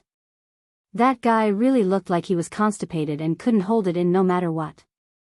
Successfully releasing a spell wasn't a simple matter. In addition to the corresponding incantation, a standard casting process also required the transfer of mana within one's body to communicate with the corresponding elemental world and attract the corresponding amount of energy. Then, he molded this energy into a suitable form and released it. Even though this process had been specially simplified, as long as one's spiritual energy was enough to communicate with the elements realm and attract enough element energy, it would automatically stop absorbing and shape the energy. However, it was still very difficult for an apprentice who knew nothing about magic to complete this task. Therefore, it was understandable that the other party purposely gave Duque time. Duque didn't appreciate it. With the help of the system elf, Duque already knew that if the opponent was a real mage apprentice, then this fellow had already failed to cast a spell for the 3rd time in 2 short seconds. He failed to communicate with the elements realm for the first 2 times and absorbed too little element energy for the 3rd time. That bit of ice energy wasn't even enough to make a popsicle. Duque sent him on his way. He stepped forward, left uppercut, right uppercut, and finished. In the Magic Academy, a dozen powerful mages who were watching the battle in front of a huge oil painting showing Duque's battle were dumbfounded. Looking at Duque, who had beaten his opponent into a pig's head with his fists, the entire place was deathly silent. After a while, someone spoke. This is a blasphemy to the Magic Academy. An old mage waved his fists angrily. Norton. This is the student you picked and claimed to be the most talented among this batch of mage apprentices. Old man Norton was just about to say something when suddenly, a voice was heard. No. Duke Marcus made the right choice. You've been protected by close combat followers for a long time. Perhaps this made you forget one thing. When a mage doesn't pull away, using a spell that takes too long to cast against an enemy is an extremely dangerous action. The old mage was silent. In the second round, Duke's opponent was obviously more than one level higher. Under Raven's control, the opponent could already fully release a Frost Arrow spell. And the distance between the two had increased from 3 meters to 10 meters. However, this was still not difficult for Duke. Because the opponent's casting time was as long as 8 seconds. It was enough for Duke to tease him as he jogged in front of his opponent, easily dodging his opponent's attack. It couldn't be helped. Looking at the obviously obvious throwing posture, Duke dodged it with a sidestep. Then, Duke used his fists to teach the guy a lesson. In front of the oil painting, the old mage looked at the mage who had spoken up for Duke. How are you going to explain this time? The opponent was not angry. No matter how strong a spell is, it's useless if it can't hit the enemy. The opponent's words made sense. The old mage was actually speechless.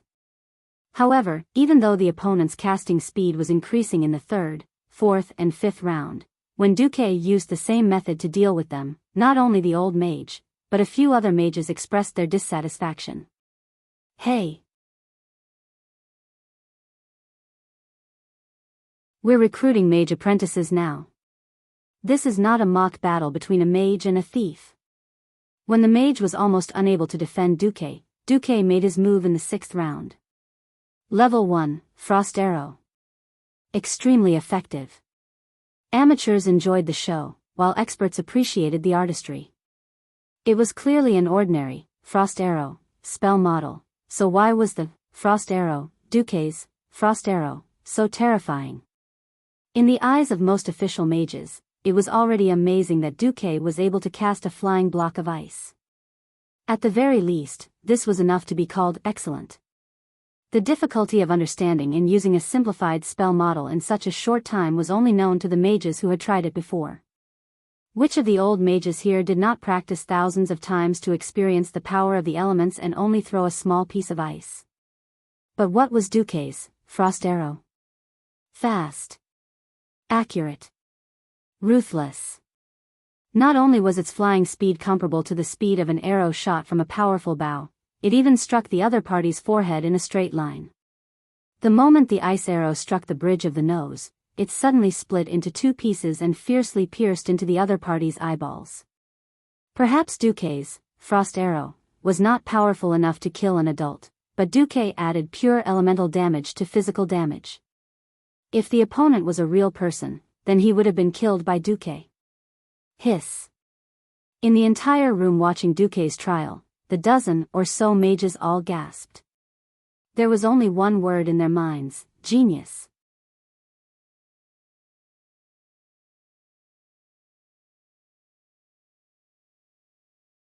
Chapter 21. Genius. An absolute genius.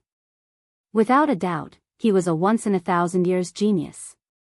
Even Mediva's disciple, Khadgar, did not show such shocking talent at the tender age of 13 or 14. The only one who could match Duke's talent was probably the current world guardian, Mediv. But who was Mediv? His mother was Aegwin, the strongest protector of the Tirisful Council, which was formed by the Dalagans Magakala's Council and the High Elves Silver Moon Council in Kuel's Salis in secret to prevent disasters and destruction in the world. Even his father, Nyelas Aaron, who was rarely mentioned, was a famous court mage of Stormwind City. He was a classic example of a good seedling. But Duke, a brat who came from God knows where, actually had such shocking talent. This made the mages go crazy. In the world of mages, other than those mage families that could cultivate mages for generations, most mages were classified by a certain school of mage inheritance. For the Stormwind City Royal Magic Academy, which accepted disciples in the human world and even in the High Elves' kingdom of Kuel's Salis, the origin was not important. There were too few good seedlings among the human mages. If he became Duke's master, wouldn't he have the chance to train a court mage? Mages were never a single individual. Every mage often had their own followers, their own fiefdom, and their own forces to ensure that they could obtain enough resources for advancement and the expenses needed for magic experiments. Many mages who were on good terms with the Brando family immediately threw the request of the Brando family to the back of their minds when they saw this scene. Snatch. They must snatch. Whoever snatched Duque as their disciple could possibly soar to the sky in one fell swoop. Duque's performance in the 7th stage stimulated the mages to the point that their eyes turned red. What did Duque do? He actually wandered around the periphery of the opponent's blizzard, and while the blizzard was throwing ice shards down, he killed his opponent with a frost arrow in between the hailstones. All 7 stages passed. There was no sloppiness in his victory. Just as a large group of mages in the observation room were about to leave to meet Duque, the genius that appeared once in 1,000 years, they suddenly realized that Duque had entered the 8th stage. What? Aren't there only 7 stages? Every mage was stunned. In the next second, they all thought of a possibility. Duque was a little dumbfounded by the changes in the scene before him. After 7 consecutive one-on-one matches, he had almost forgotten about the Karazhan chess. The chessboard was no longer a chessboard. In the eyes of the other mages, Thoradin the Great was commanding the human alliance with the Arthi tribe as the core to fight against the Northern Troll Empire. But what entered Duque's vision was the prairie at dusk. The two armies confronted each other. The grassland was filled with the heavy breathing of the human soldiers, the neighing of the horses, and the deep growls of the huge black-furred wargs. Both sides were like 2 giant beasts that were about to fight to the death on the grassland. Just the sense of battle was enough to make any rookie on the battlefield wet his pants in fear. The setting sun passed over the hills in the distance and poured down on the grassland. The sky and earth were orange, as if they were about to witness the blood that was spilled on this land. Not far from Duque, the king of Stormwind City, Lang's short golden hair was extremely dazzling under the setting sun. Lang was the center of this battlefield. As long as Lang was killed, the Horde would obtain complete victory. On the other hand, if the Horde's Black Hand chief was killed, it would be the Alliance's victory. Duque's head followed Lang's line of sight into the distance, and his eyes reflected the formation of both sides. In front of him was no longer a simple chessboard, but a real battlefield. The voice of Stormwind City's commander, Lothar, echoed in his ears. Lothar, who was beside Lang, waved his hand and roared with power. Prepare for battle. The first battle line, form a shield formation. Baros, Jiajasha, move the cavalry on both sides. Prepare to counterattack the Wolf Riders. The nobles of Stormwind City were rotten, but it had to be said that under the guidance of the great Lothar, the Stormwind City Guards were one of the strongest armies in the human kingdom. The soldiers' performance was impeccable. Facing the orc soldiers who were easily 2 heads taller than them, they did not panic at all. It was as if they had moved in an instant.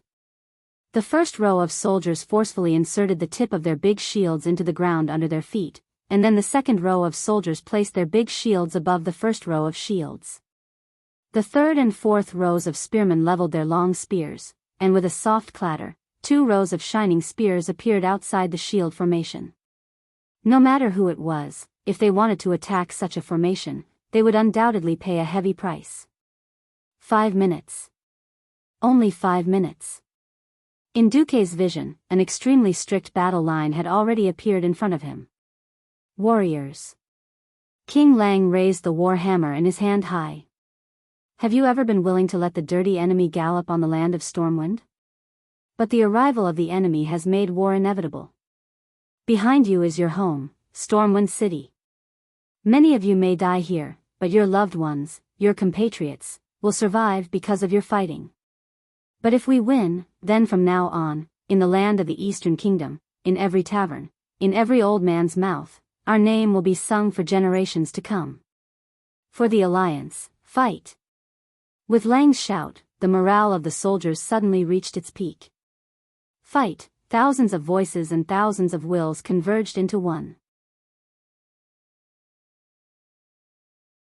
Even though Duque knew that this scene was illusory, it still made Duque's emotions surge. At this time, Duque suddenly saw Anjuan Lothar walking over. This incomparably handsome, attractive man with a charming beard and a square face patted Duque's shoulder and smiled. "I'll leave the magic support to you. I think, with you, Stormwind City will not fall into a disadvantage in the magic war. With you, for some reason, a warm feeling rose in Duque's heart. Even though he knew that this was an illusion, even though he knew that this Lothar was fake, Duque still felt a sense of need and recognition. "All right. Leave it to me." Behind Duque, a young mage who looked like a high-level mage walked forward and said to Duque, "Dear Great Mage, the Stormwind City Mage Squad will act according to your instructions. Wherever your magic goes, the Mage Squad's attack will follow." "Oh. This is similar to the Archer Squad's leading the shot." Duque smiled. Then, the Stormwind City army could not smile. Because they were at an absolute disadvantage in the battle of magic.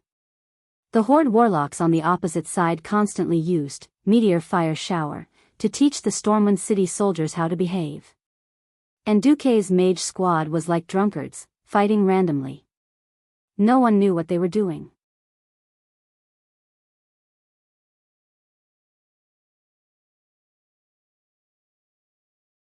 Chapter 22. The warriors of Stormwind City were still brave and fighting, but because of Duque's lack of support, they fell into a passive situation. The three groups of mages had no idea what they were doing. Not only did his colleagues in the scene cast puzzled and angry looks, but even the mages who were watching the battle outside the field sighed. They were disappointed. Duque's magical aura seemed to disappear in an instant. Old Man Norton seemed to be talking to himself. Sure enough, no matter how talented you are, you can't make up for the gap in experience. However, at this time, a faint smile appeared at the corner of Duque's mouth. "I suddenly feel like I'm very bad." Yes. Just when the opponent was about to enjoy the joy of victory, he kicked the opponent from the clouds of happiness full of hope for victory into the bottomless abyss of despair. This kind of evil pleasure, not to mention the first time, even if it happened countless times, it would still make Duque feel good. He didn't know how many of the spectators outside the field would drop their glasses. He only knew that his frost arrow had appeared in the most appropriate place on the entire battlefield. Because they were unscrupulous, because they felt that the mages on Stormwind City's side were weak enough, the overall formation of the Horde was unknowingly pressuring them. The Black Hand Chief waved his battle axe at the front line and killed everyone. With every sweep of the battle axe, there were multiple Stormwind City warriors who died on the spot. As a result, the shaman who was healing the chief's injuries and restoring his health had unknowingly walked very close to the front line. Even if the head of the shaman group had carefully calculated the range of Duque's mages, that was the range of ordinary mages, not Duque.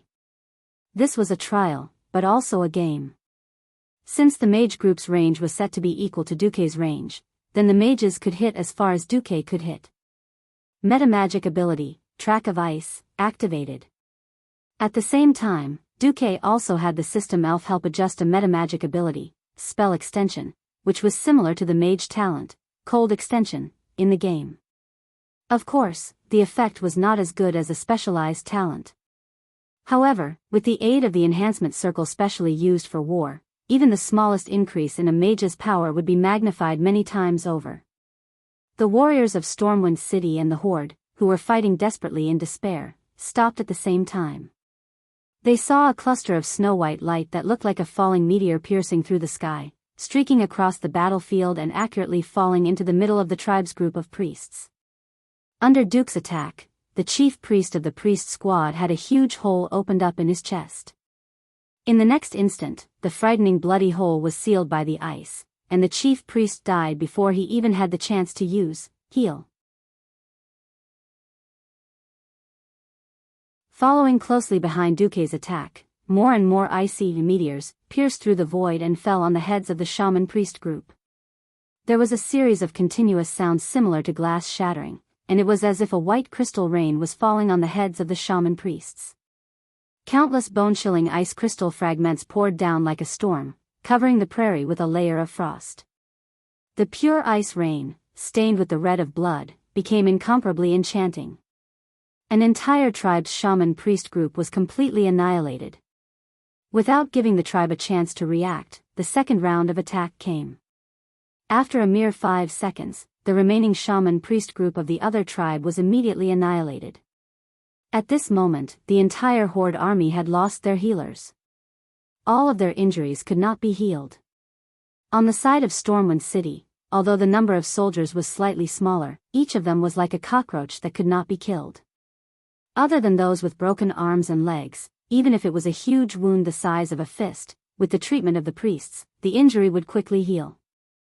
The scales of war that were already tilted towards the tribe were instantly pulled back. At this moment, even if the mages watching the battle were stupid, they knew that this was not a counterattack by Duque to regain the advantage. It was a premeditated plan to lure the enemy in and kill them in one blow. Hiss, the mages, once again, gasped. Monster. Absolute monster. Not only was his magic talent amazing, but his battle sense was also so sharp. The biggest difference between the mages of Stormwind City and the mages of the Dalajan was that the mages of Stormwind City served the royal family, served the war. Although in the past hundreds of years, Stormwind City had not experienced a large-scale war, how to coordinate the mages with the regular soldiers had always been the focus of the Royal Magic Academy's research. Duque's performance seemed to have opened a new window for these rigid old mages. For a moment, the observation room was dead silent. On the other side, the test was over. The Black Hand Chief, who had lost the support of the priests, became a trapped beast. The result, of course, was a great victory for the Stormwind City's frontline army. It's over?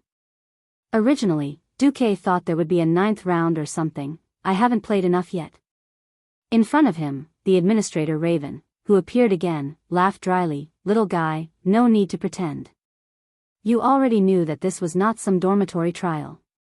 Don't worry, little guy, you will receive additional rewards. Hee hee. The scene changed again. When Duque came back to his senses, he suddenly found himself in a magnificent hall. The hall was like a buffet. Many people dressed like apprentices had arrived early and gathered in 2s and 3s. Some of the apprentices hungrily picked up the pastries on the table and ate them. Duque saw Darnielle and Itana. Duque, over here. Darnielle enthusiastically called out to Duque. Unexpectedly, as soon as he shouted, everyone's attention fell on Duque. They all looked at him with bad intentions. Did I do something wrong? Darnielle was not too slow. He immediately realized that something was wrong. No, you did nothing wrong. Duque stepped forward, raised his arms slightly, and patted Darnielle's shoulder. Yes. You're the one who's wrong, Duke Marcus. Wizard Norton must have made a mistake somewhere. You can't be a grade 9 talent. At this moment, a strict and irrefutable voice sounded. Duque's eyes sharpened, and he glanced at the newcomer. It was a well-dressed, golden-haired boy of about 14 or 15 years of age from a wealthy family. His hair was well combed, all combed to the back of his head. Just a pretty boy. Didn't your mother teach you not to interrupt? Don't you know the basic etiquette of saying your name before talking to a stranger? Duque's rebuttal caused the boy's face to turn red and green. However, his good upbringing made him calm. I am Philly Gendel of the Gendel family in Rapid Flow Castle. As a direct descendant of the Gendel family with 1,000 years of magic inheritance, I am only a grade 7 apprentice. I have deep doubts about your grade 9 talent. Suddenly, a voice sounded, no need to doubt. In the 6th round, Duke Marcus defeated you with an absolute advantage. A stone stirred up 1,000 ripples. At first, everyone thought that it was just a simulated battle with a virtual character set up by the Academy. Who would have thought that it was a battle between wizards that was synchronized with a real person? No apprentice dared to doubt the words of the newcomer. Although he was a little too young, the illustrious royal crest on his body told them that he was a court wizard of Stormwind. The court wizard came in front of Duque. Hello, Duke Marcus. I am the court wizard Mediv. Are you interested in becoming my disciple? Duque replied almost without thinking, I refuse.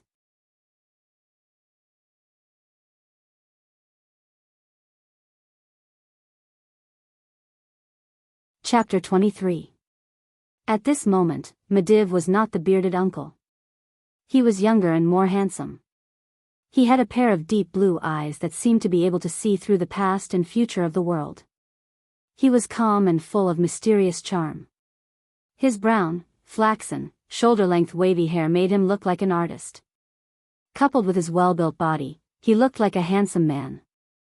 As the protector of Stormwind and even the world of Azeroth, as the childhood best friend of the Stormwind King Lang, as the court archmage of Stormwind City, Medivh's position was extremely high. Moreover, he did not often appear in Stormwind City. Most of the time, he would be doing experiments and research in the Karazhan Mage Tower in the Upwind Path, far to the southeast of Stormwind City. As long as he appeared, who would not give him face? But Duque did it. If Duque receiving Medivh's favor had attracted the envy and jealousy of the apprentices and even the mages, then at this moment, all the gazes towards Duque had become the same, mockery. Kid! Do you know who you just rejected? Mediv. The world's strongest mage, the protector of Azeroth, Mediv. Kid! Even if it's because of your ignorance, this is too much. There were all sorts of noises around them, but Mediv raised his hand and all the noises disappeared in an instant.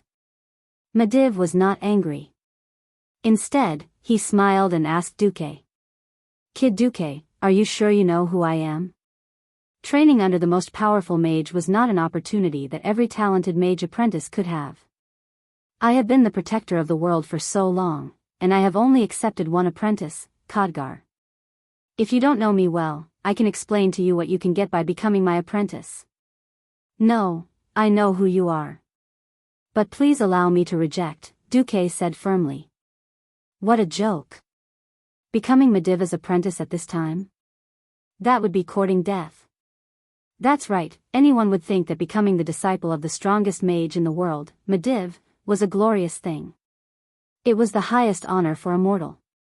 If it was Azeroth, the other 9,999% of existences would immediately kneel down and lick his boots, shouting, Master, please accept this disciple's worship. However, in the world of Azeroth, only Duque, a veteran player, would seriously remember what Mediv had on him. In Duque's field of vision, Medivh's forehead had a huge pit carved into it. At this point in time, Mediv was the biggest trap in the world. There was no other. Why? Because Mediv had been possessed by Sardras, the boss of the Burning Legion. He was possessed. He was possessed. He was possessed. This matter is very important, so I repeat it 3 times. Who was Sardras? At the beginning of this world, a group of races with divine power, the Titans, formed the Pantheon and began their journey of creation. Sardras was the Titan warrior who was responsible for defeating many evil creatures during the journey of creation.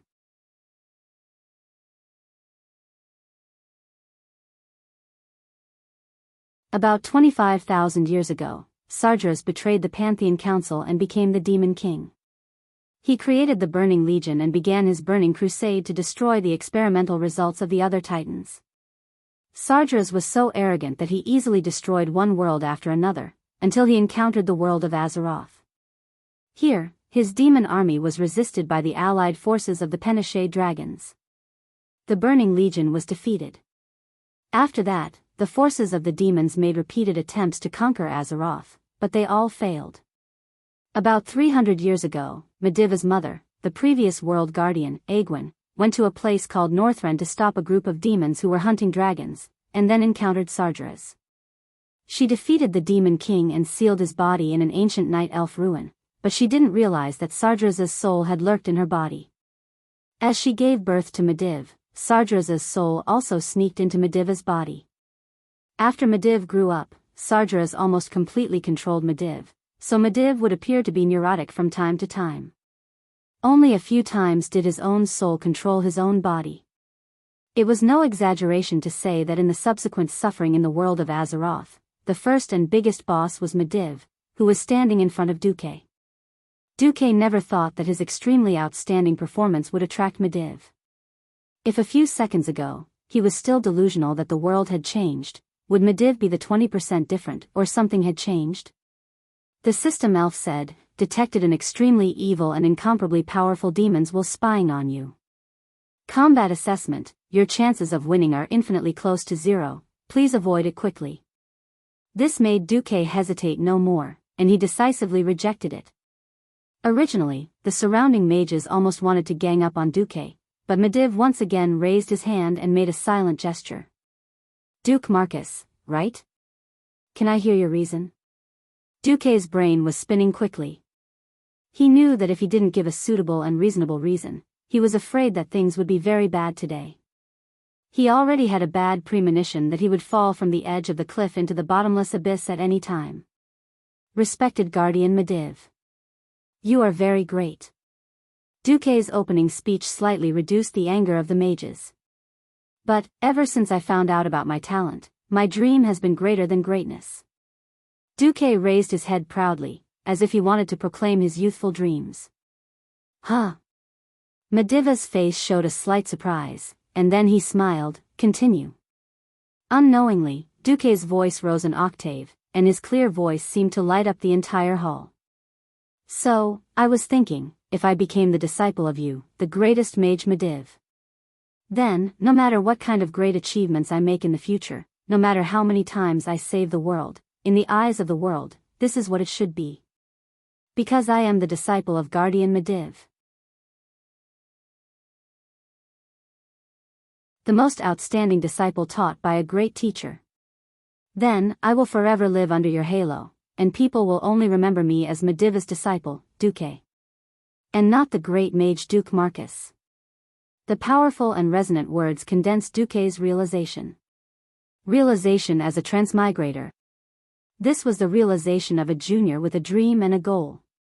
Realization as a young man who longed to make a name for himself in a different world.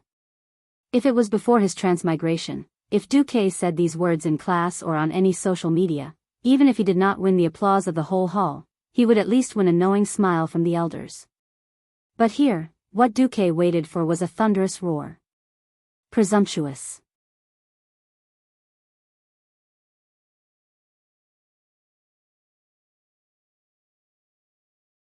Chapter 24. Save the world? With just you? The world is safe under the protection of His Excellency Medivh. You don't have to worry about it. A mere magic apprentice wants to surpass the great guardian? Duke Marcus. You're insulting His Excellency the Archmage. You're insulting this supreme spell temple. The mere magic apprentices didn't have the right to interrupt. It was the Storm City mages who followed Medivh who roared angrily. Not only were there official mages, but there were also court mages who had a higher status.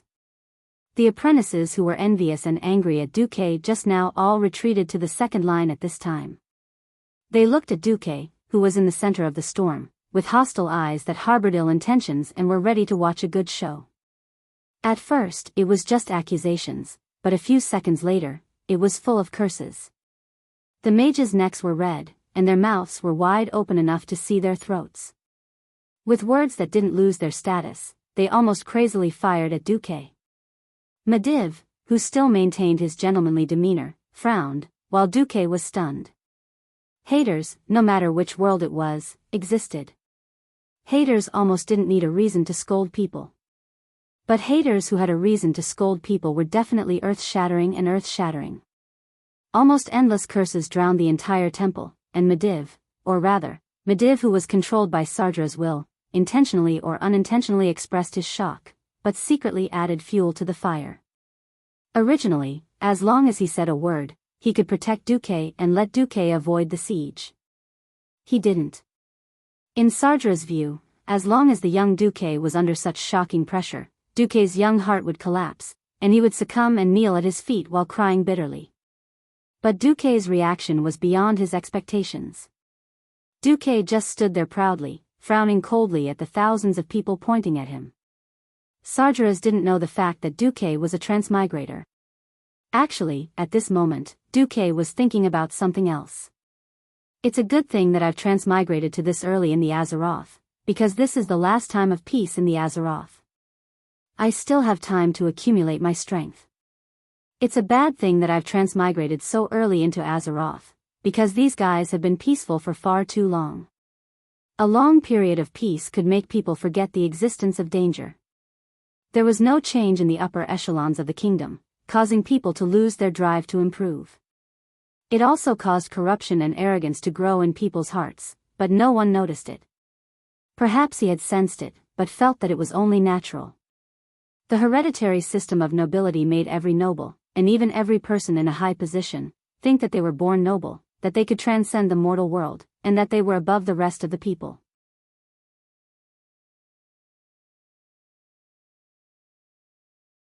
Rather than saying that they were besieging Duque for speaking boldly, it would be better to say that Duque had unintentionally provoked the entire aristocratic system that relied on inheritance, and they were overreacting. It was very simple. Mediva's mother, Aegwin, was the world guardian, a symbol of immortality who had lived for more than 800 years. She passed on such a noble and powerful position as the world guardian to her son, which was the highest symbol of the noble bloodline that lasted for thousands of years. And at this moment, the bold and reckless Duque actually said that he wanted to surpass this noble symbol of inheritance with the body of a commoner. This undoubtedly offended the biggest reverse scale of all the people in a high position. Duque suddenly smiled bitterly. It turned out that no matter which world, history would be shockingly similar. Countless great empires in ancient times on Earth had perished here, and today, history seemed to be repeating the same mistakes. Since he had transmigrated, he could not go back. His fate had already been closely linked with this world of Azeroth that was about to face countless dangers of destruction. Then, he had to do something. Duque suddenly felt that all the sounds around him had disappeared. Countless fingers that were pointing at his chest and face suddenly became blurry. Those noble mages were like a clumsy puppet in a play. They could not affect Duque's thoughts at all. As a transmigrator, Duque carefully felt the pulse of fate from the world of Azeroth, felt the almost irresistible impact from the river of fate, and recalled the meaning of his existence as a transmigrator. At first, Duque was at a loss. He did not know what he could do. He did not know what he wanted to do either. Perhaps it was purely for his own survival and development, going with the flow. There was a question that had been bothering Duque for a long time, and that was, if the fate of the world of Azeroth still maintained that terrible inertia. What should he do? Now, the answer to this question was becoming clearer in Duque's mind. So what if it was fate? Fight it. Reverse it. I will never be a slave to fate. I, Duque, want to be the master of fate. He was surrounded by angry and even morbid gazes. Duque was the only unusual person in the room. The weak him should have surrendered. However, Duque felt that a surge of hot blood was being pumped out from his heart, rushing through his arteries into his body. It was like 10,000 horses galloping, making a rolling sound like thunder, spreading the excitement to every corner of his body, infecting every cell in his body. The corner of Duque's mouth curved upwards. He should be angry, he should be sneering. However, it was as if his soul had left his body, floating above the hall, quietly looking down at these seemingly strong but actually weak fellows. His gaze seemed to have transcended time and space.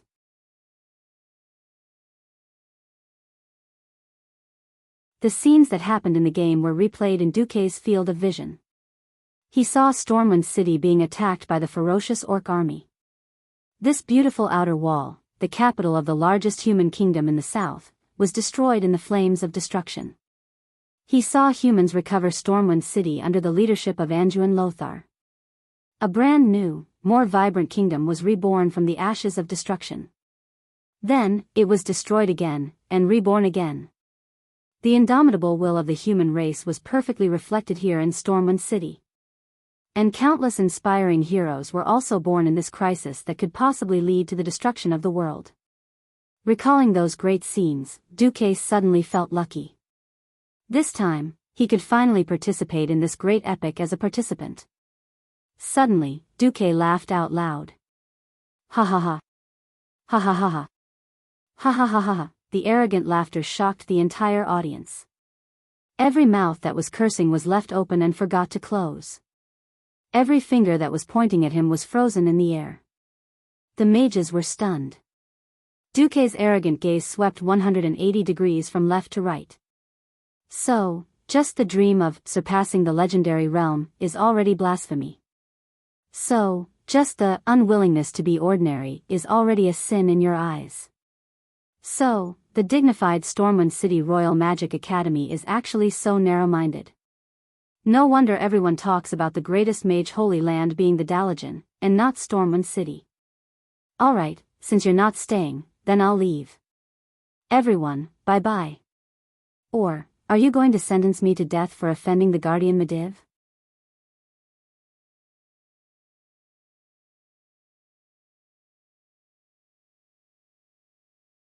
Chapter 25. If it was said that Duque was still a little confused before the appearance of Mediv, then at this moment, Duque had undergone earth-shattering changes. Perhaps it was because he had provoked Mediv, who was possessed by Sargeras, that forced Duque's mind into a corner. That was why Duque's mind became so clear all of a sudden. Since Mediv was shot and possessed by Sargeras just like in the game, then according to the terrible nature of Azeroth's history, Duque no longer expected anything good to happen next. Lordaeron, Dalajan, Alterac, Kurtiras, Gilnis, Rapidhold, and Stormwind City, these were the 7 largest kingdoms in the world. Except for the island kingdom Kurtiras, which was far away from the mainland, the other 6 kingdoms would be destroyed one by one in the coming time. They would either be destroyed by the orcs or by the Scourge army. The only human kingdom that could constantly be destroyed and reborn was Stormwind City. That was also the last hope of mankind. As a human, Duque was very sure that his own future was also in Stormwind City. Thinking of the disaster that would follow in Stormwind City and even the whole of Stormwind City, Duque understood what he had to do. First, he had to accumulate strength.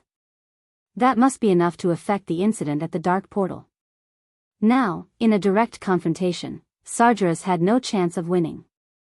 Even if he only had a soul left, he was still a super boss who had mastered the power of Mediv as a guardian. As an outsider, Duque was very clear that no one would believe him no matter what he said. On the other hand, the more he said, the faster he died. However, a Mediv controlled by Sargeras would die. Facing such a big boss who was extremely good at playing with souls, he would not be able to live in peace even if he died. Duque threw caution to the wind, truly threw caution to the wind. On the surface, Duque was challenging the authority, but in fact, he was setting a trap for Duque. As long as he maintained his identity as the Mediv, as long as he didn't take off this hypocritical mask, he had to treat Duque fairly. Moreover, Duque was still a child. The Mediv raised his right hand and snapped his fingers. It was as if all the voices in the hall had been sucked out. Everyone's mouths were agape and their arms were raised.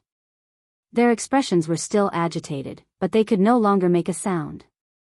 Everyone from the Wang family's Magic Association of Stormwind City, I just want to ask, where is your demeanor? Where is your magnanimity as a noble? Was it wrong for a half-grown child to talk about his great dream? Is there a need to make it sound so serious? Why was everyone so excited just now? It was all because that bastard Sargeras had secretly used a demonic trick similar to Berserk Aura. But now, Sargeras was acting like a just and strict wise man, advising all the mages who made extreme remarks with a straight face. Seeing this scene, Duque wanted to vomit.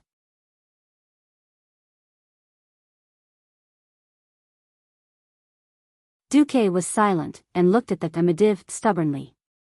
Sargeras smiled. He walked over and seemed to want to pat Duque's shoulder lightly.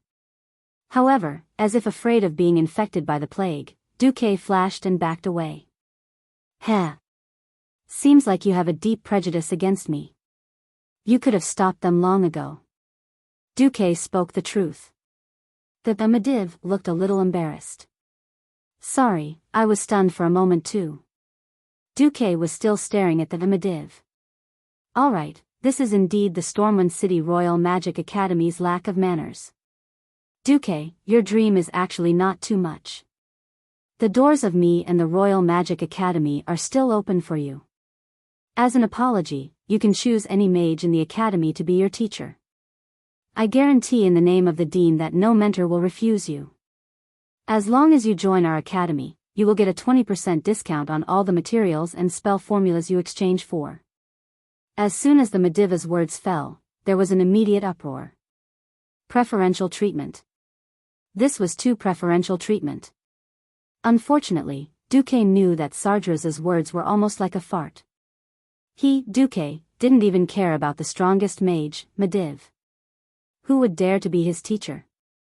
Wouldn't that be a slap in the face to the Mediv? Even if Duque forced him to be his teacher, who would dare to really teach Duque real knowledge? At this moment, even old man Norton, who was the closest to Duque, was afraid that Duque would look at him. He quietly took 2 steps back and lowered his head to hide behind the crowd. The only useful thing was that 20% discount. Of course, the premise was that Duque had to become a part of the academy. The corner of Duque's mouth curled into a smile. At this moment, he actually had a second choice: to abandon Stormwind City and join the arms of the Holy Land of Mages, Dalajan. Perhaps this could allow him to temporarily leave the center of this worldwide storm, but it would also cause him to lose a very important opportunity to rise. Alright, as long as I can read the information in the library according to your rules, I agree to join the Stormwind City Royal Magic Academy. As for the mentor, I don't think anyone will be willing to be my mentor.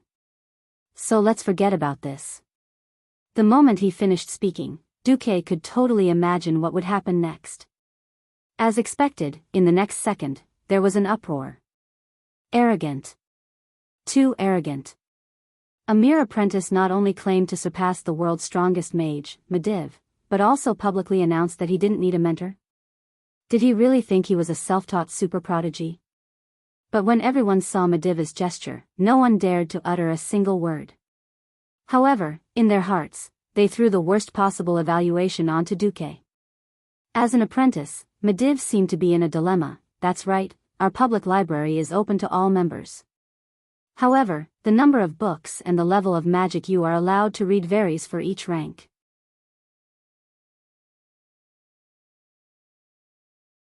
As an apprentice, there aren't many books that are suitable for you to read.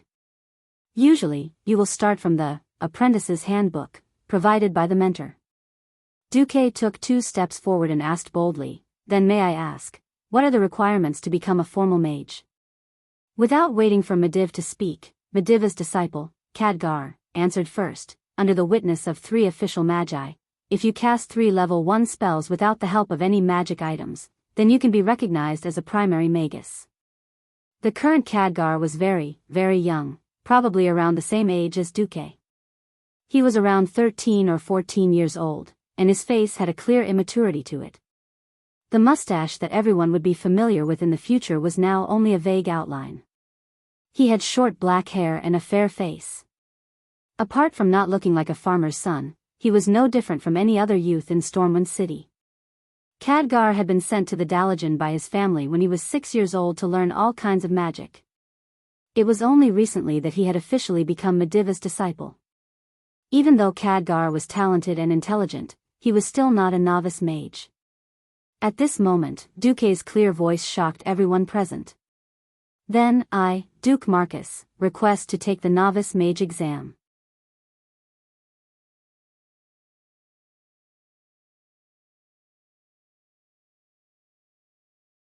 Chapter 26. Wow. The dozens of people present, whether they were highly respected old mages or young mage apprentices, all had their mouths wide open. Their mouths were wide enough to fit a fist. What's going on? Did I hear it wrong? That arrogant rookie mage apprentice actually requested to undergo a promotion trial on his first day in Stormwind City's Magic Academy? No matter how arrogant, there should be a limit. Yet, Duque dared to do so. It was said that Duque had only been confirmed a few days ago that he had talent in magic. If Duque really succeeded, then Khadgar would die of shame. He had studied for 8 years and was still not an official mage, but this person had only studied for 3 days and was already a mage.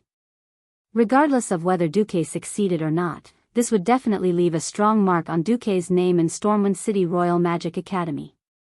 Success, famous throughout the academy, and all the mages in Stormwind City would know that there was a super genius here. Failure, famous throughout the academy, but that would be synonymous with overestimating one's capabilities. Duque would forever be nailed to the pillar of shame. For a moment, everyone's breathing became heavy. Medivh asked in a gentle and refined manner, "You know the conditions to pass. So, Mage Apprentice Duke Marcus, are you sure you want to undergo the trial now?" "I'm sure," Duque said firmly. "All right then." Medivh opened his right palm and softly chanted a spell. His palms suddenly lit up with a strange blue light. Like a flame blown by a strong wind, the blue light floated out of Medivh's palm. The bright light turned into ribbons, and with Duque as the center, a circular space of more than 10 meters was easily separated. Looking from the inside, or looking from the outside, there was no change in the scenery. Only Duque knew how terrifying Medivh's methods were. System notification, warning.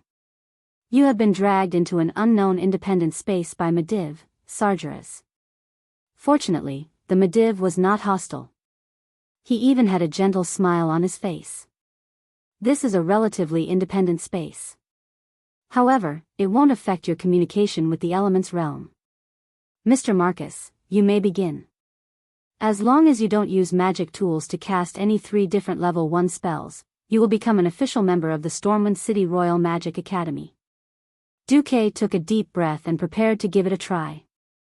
At this moment, he saw Darnielle and Itana's concerned faces. He didn't need to confirm to know that the two of them were advising him not to risk his life.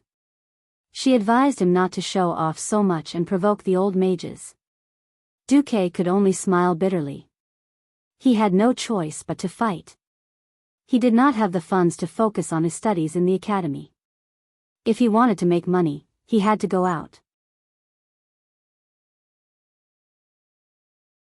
Even with Medivh's promise, if he were to temporarily leave the academy as an acolyte, he would definitely be surrounded and attacked by the conservative forces of Stormwind. Even if he could resurrect, running back to his corpse would not help. It was not a big deal for an acolyte to die in the wilderness. However, it was different for a mage. Even if he was a beginner mage, his name would automatically be included in the Stormwind Mage Squad.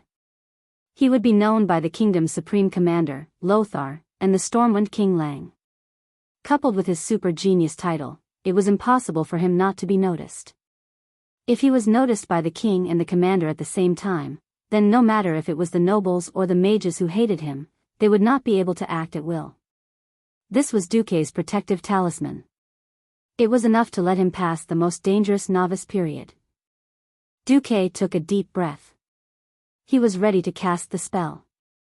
Generally speaking, it was impossible for an acolyte to recreate the nanny style of casting in the crystal ball of the apprentice trial. It was impossible for an acolyte to have such a keen magic perception ability to reverse deduce the entire incantation, casting formula, contact method with the elements realm and a series of other things from a fixed and incomparably complicated casting tool. Under normal circumstances, this was something as unreliable as asking a newborn baby to fight lions and tigers. All the mages present knew that Duque did not get even half of the spell formula from any official channel. However, as soon as Duque recited the incantation, the mages were dumbfounded. They had no idea that at this moment, Duque had even let the system control his own tongue.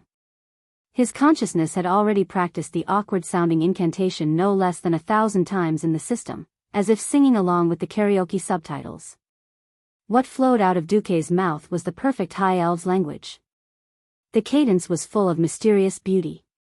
The key syllables were short and hurried, but extremely accurate.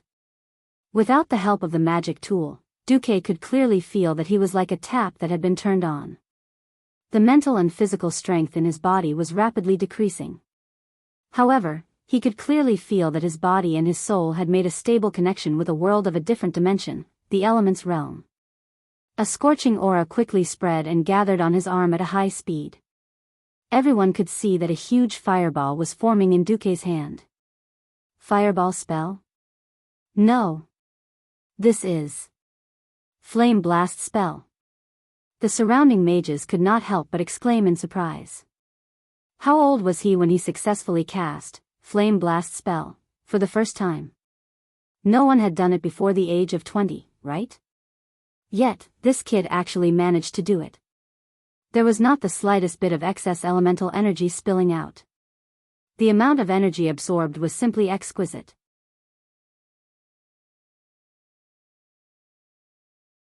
This kind of control, was it really from the hands of an apprentice who had awakened to the power of magic for less than 3 days? Whoosh! As if to slap Mediv in the face, this water tank-sized, flame blast spell, smashed towards Mediva's head. For a powerful guardian, this was not a problem at all. Mediv did not even move his finger. The blue light that was wrapped around Duque just flourished. Everyone saw that Duque's flame blast spell was completely erased. You completed the first spell very well. Mediv made the decision on the spot. Then, he saw the sweat dripping from Duque's forehead. Do you need to take a break? The time limit for the official beginner mage exam is 1 hour. No need. Duque chose to continue. Even though the system notification showed that his pitiful mana had dropped from the initial full value of 2626 to the current 1226, Duque did not stop. He had a vague premonition that if he continued to squeeze out his potential, there might be some kind of breakthrough. Shaking his head to get rid of the tiredness and disappointment, Duque cooperated with the hand gesture. A soft light blue light was rubbed in Duque's hand. Even from 10 meters away, the mages could still clearly feel the cold air emitted from the light ball in Duque's hand. Frost arrow.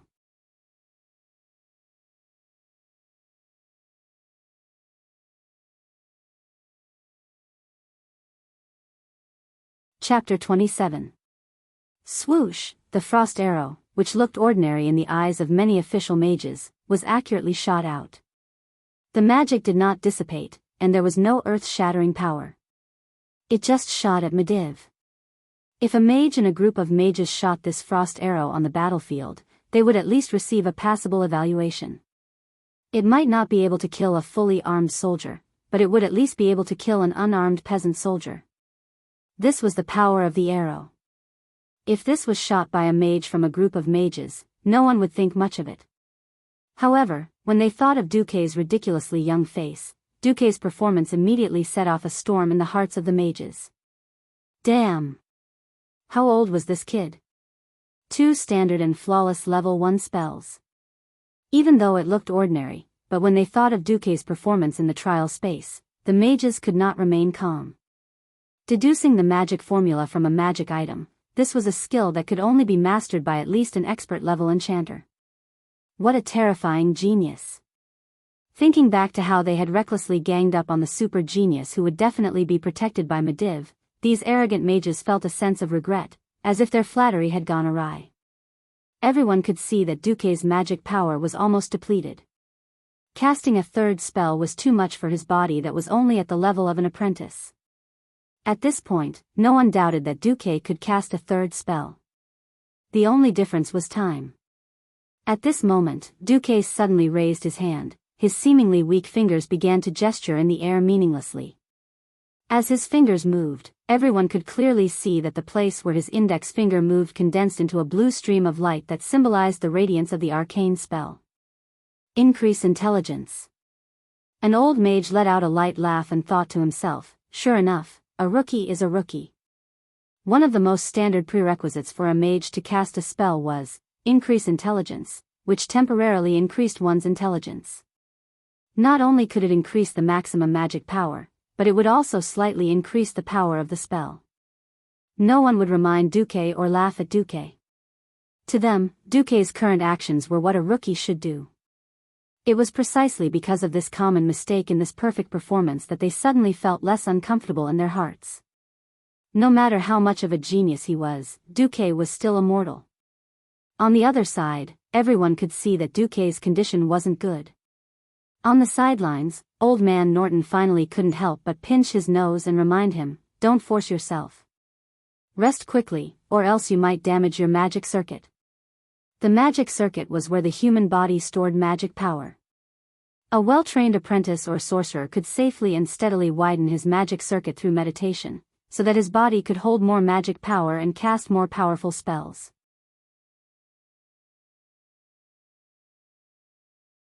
The magic circuit was not static. Sometimes, it would be destroyed due to all kinds of accidents, or it would open up more and wider circuits under a powerful impact. Now, Duque was obviously squeezing out his potential, forcing himself to immediately cast the third level 1 spell. Under the control of Sardra's will, Medivh very well displayed the demeanor of a superior, a wise and farsighted senior. Young Duque, I strongly suggest that you not continue immediately. You. Okay. Maybe we'll all see a miracle. His eyesight was extremely sharp, and he immediately knew what Duque wanted to do. Duque had purposely used Flame Blast and Frost Arrow to drain his magic power first. It was as if he was being drawn by a syringe as thick as a stick. Duque felt that the energy in his body was decreasing like a flood. Even so, he still hadn't reached his limit. If he lost consciousness, the system elf would take over the control of the spell. If he really died, he could still resurrect. Duque also threw caution to the wind and tried his best to complete the last spell. This was undoubtedly courting death for a real wizard apprentice, but for Duque, it was just a relatively safe attack. He wanted to complete this sublimation in front of everyone. If he could even do this, then the more miracles he created in the future would be recognized as normal, and reduce the risk of the special existence of the system being exposed.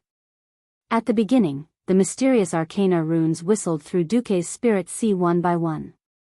Soon, Duque ordered the system to deliberately slow it down, and Duque began to carefully compare the functions of the runes that looked like scribbles. It was difficult to describe in detail how increase intelligence worked. If he had to use an appropriate metaphor, it would be a tool. For example, if a person had a grappling hook, they could climb cliffs that couldn't be climbed by human hands. Increase intelligence could add an additional magic circuit to the body of a mage.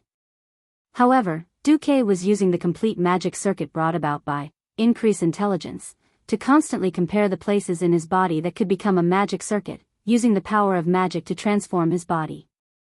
Under normal circumstances, according to the common magic theory of Azeroth, this should be done by using a better law of meditation, long-term communication with the elemental world, and using arcana energy to immerse into the body bit by bit to transform the body.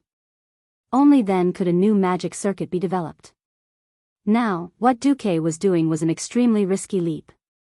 His consciousness was getting more and more blurry, and Duque didn't know when he would lose consciousness. But as the last drop of residual magic power in his body was drained, he felt that his spirit world touched a membrane. On the other side of the membrane, there was a thin but steady stream of mental power. It was also his own power, and he could vaguely feel it even though it was separated by a membrane. Suddenly, the membrane was broken by Duque. Detected that the upper limit of the host's magic power is increasing. Ignoring the system elf's reminder, Duque focused all his attention on the breakthrough. He definitely wouldn't let go of that incomparably wonderful experience. It was as if something that didn't belong to him was bursting forth in his body. There should only be blood and various body fluids flowing in his body, but it was obvious that this was a third thing, magic power created by the magic circuit by absorbing energy from the outside world, and not pure magic power transformed from his own life energy. Even if this magic power was very, very faint, like a light fog blowing on his face, this power was like a traveler who had been thirsty in the desert for many days. Even the thinnest mist could nourish his body and soul, and become the motivation for him to continue moving forward. Level 1, Increase Intelligence, completed. However, what was more important to all the mages was the faint arcana glow on Duque's body. This was the sign of an official mage.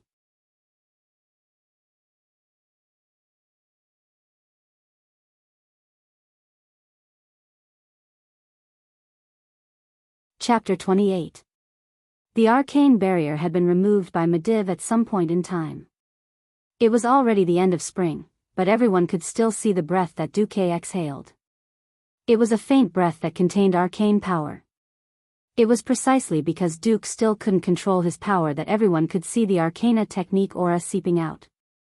It was obvious that the arcane power was transforming Duke's body. His exposed arms and feet had a very obvious bluish-purple arcane glow. The sudden advancement also temporarily disrupted the senses of Duke's 5 senses. He turned his head and closed his eyes, as if he was not used to the incomparably bright light in the hall. But soon, he opened his eyes again and looked straight at them. It was still that pair of deep black eyes, as calm as the water in an ancient well. There was no ecstasy from the advancement on Duke's face, nor any special feelings. There was no anger towards the reprimand of the mages, and there was no retaliation towards the belittling of him. It was as if the advancement was as simple as eating and drinking to Duke. Everyone felt like they were looking at an illusion. It was as if they were not looking at a newcomer who had just gotten rid of his identity as an apprentice and became a mage. Instead, they were looking at another mage god who was not inferior to Mediv. It was like a rising sun that was born in front of them. The light blue glow on Duke's body was not bright, but for a moment, everyone felt that the light of all the magic lights in the hall paled in comparison. Duke struggled to stand up with his hands. His movements were as slow as lifting a rusty golem. But a few seconds later, he was completely on his feet, standing proudly in the center of all the lights. Although he had long been the focus of the entire hall, at this moment, everyone's pupils shrank and focused. Suddenly, Duke stumbled and fell forward. Even though he immediately stopped, such a simple movement made everyone subconsciously take 2 steps back, as if Duke was some great demon king from a different world, or an ancient god who had regained his power. Pfft! Duke laughed without any integrity. What? I accidentally advanced. Is there a problem? He accidentally leveled up. Compared to Duke, all the magic apprentices in the lobby were so ashamed that they wanted to die. They were not just any Tom, Dick, or Harry. They were elites from various human kingdoms. Many of them came from mage families or noble families. Most of them were either rich or noble. Originally, they had been thinking about how to compete with Duque, who had been in the limelight this year. Who would have thought that the competition would end before it had even begun? Duque directly left these elite geniuses far behind. The blow was too great. When comparing goods, one should throw them away. Comparisons were odious.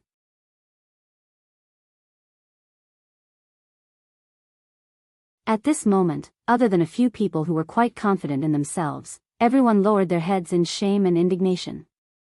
Darnielle and Itana, who had traveled with Duque not long ago, were so shocked that they almost forgot to breathe. Who would have thought that Duque, who had been on par with them not long ago, would suddenly become a Sir Mage? Even Khadgar, who was Mediva's direct disciple, had his eyes and mouth wide open. He seemed to understand why his master had so eagerly come forward and wanted to take Duque as his disciple. Khadgar felt as if his face was on fire. At this moment, Mediv lightly placed his hand on his disciple's shoulder, giving him a warm and encouraging smile. Then, Mediv stepped forward, and with a flick of his wrist, a golden lion emblem the size of a palm condensed from arcane energy appeared in Mediva's hand. Mediva's scholarly face was full of humility and gentleness. His incomparably pure eyes looked straight at Duque. Duke Marcus, I, Mediv, as the Earth's guardian and Stormwind's court archmage, sincerely invite you to join Stormwind City Royal Magic Academy and Stormwind City's National Mage Squad on behalf of me and my good friend, His Majesty King Lang. I wonder if you are willing to accept.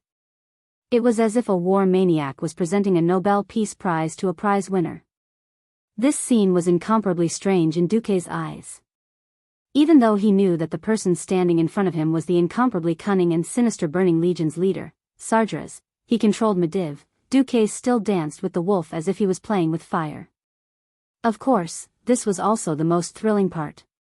Because Duque was very clear that Sardras's attention was not on him at all. At best, he was just a little guy with a bright future. The cautious Sardras would at most deal with him along the way, and would not pay special attention to him. After all, at this moment, the Council of Tirisfal, whose purpose was to protect the world, was still alive. Mediva's mother, Aegwine, was also alive and kicking. Before eliminating these powerful existences that would affect his plan to invade Azeroth, Sargeras would never make a mistake and reveal his fox tail in advance. Moreover, Duque, who was familiar with the game process, was very clear that Sargeras also had a lot of weaknesses. However, at this moment, after the system elf carefully scanned and confirmed that there was no problem with the arcane emblem, Duque replied in a slightly excited tone, like a rookie, "I am willing." And so, at this moment, the second youngest official wizard in Stormwind City Royal Magic Academy was born. The first was that freak Medivh, who became an official wizard at the age of 10. Medivh gently pushed the arcane emblem, and it immediately branded on the outside of Duque's left arm.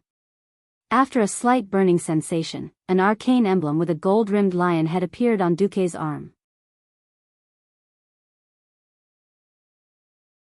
"Welcome, Your Excellency Earth Wizard Marcus," said Medivh. "Earth Wizard?" At this time, Khadgar took the initiative to explain, "Novice Wizard is just a general term for the convenience of ordinary people. In fact, there are still many subdivisions among the wizards. For example, the lowest rank of official wizards is Earth Wizards.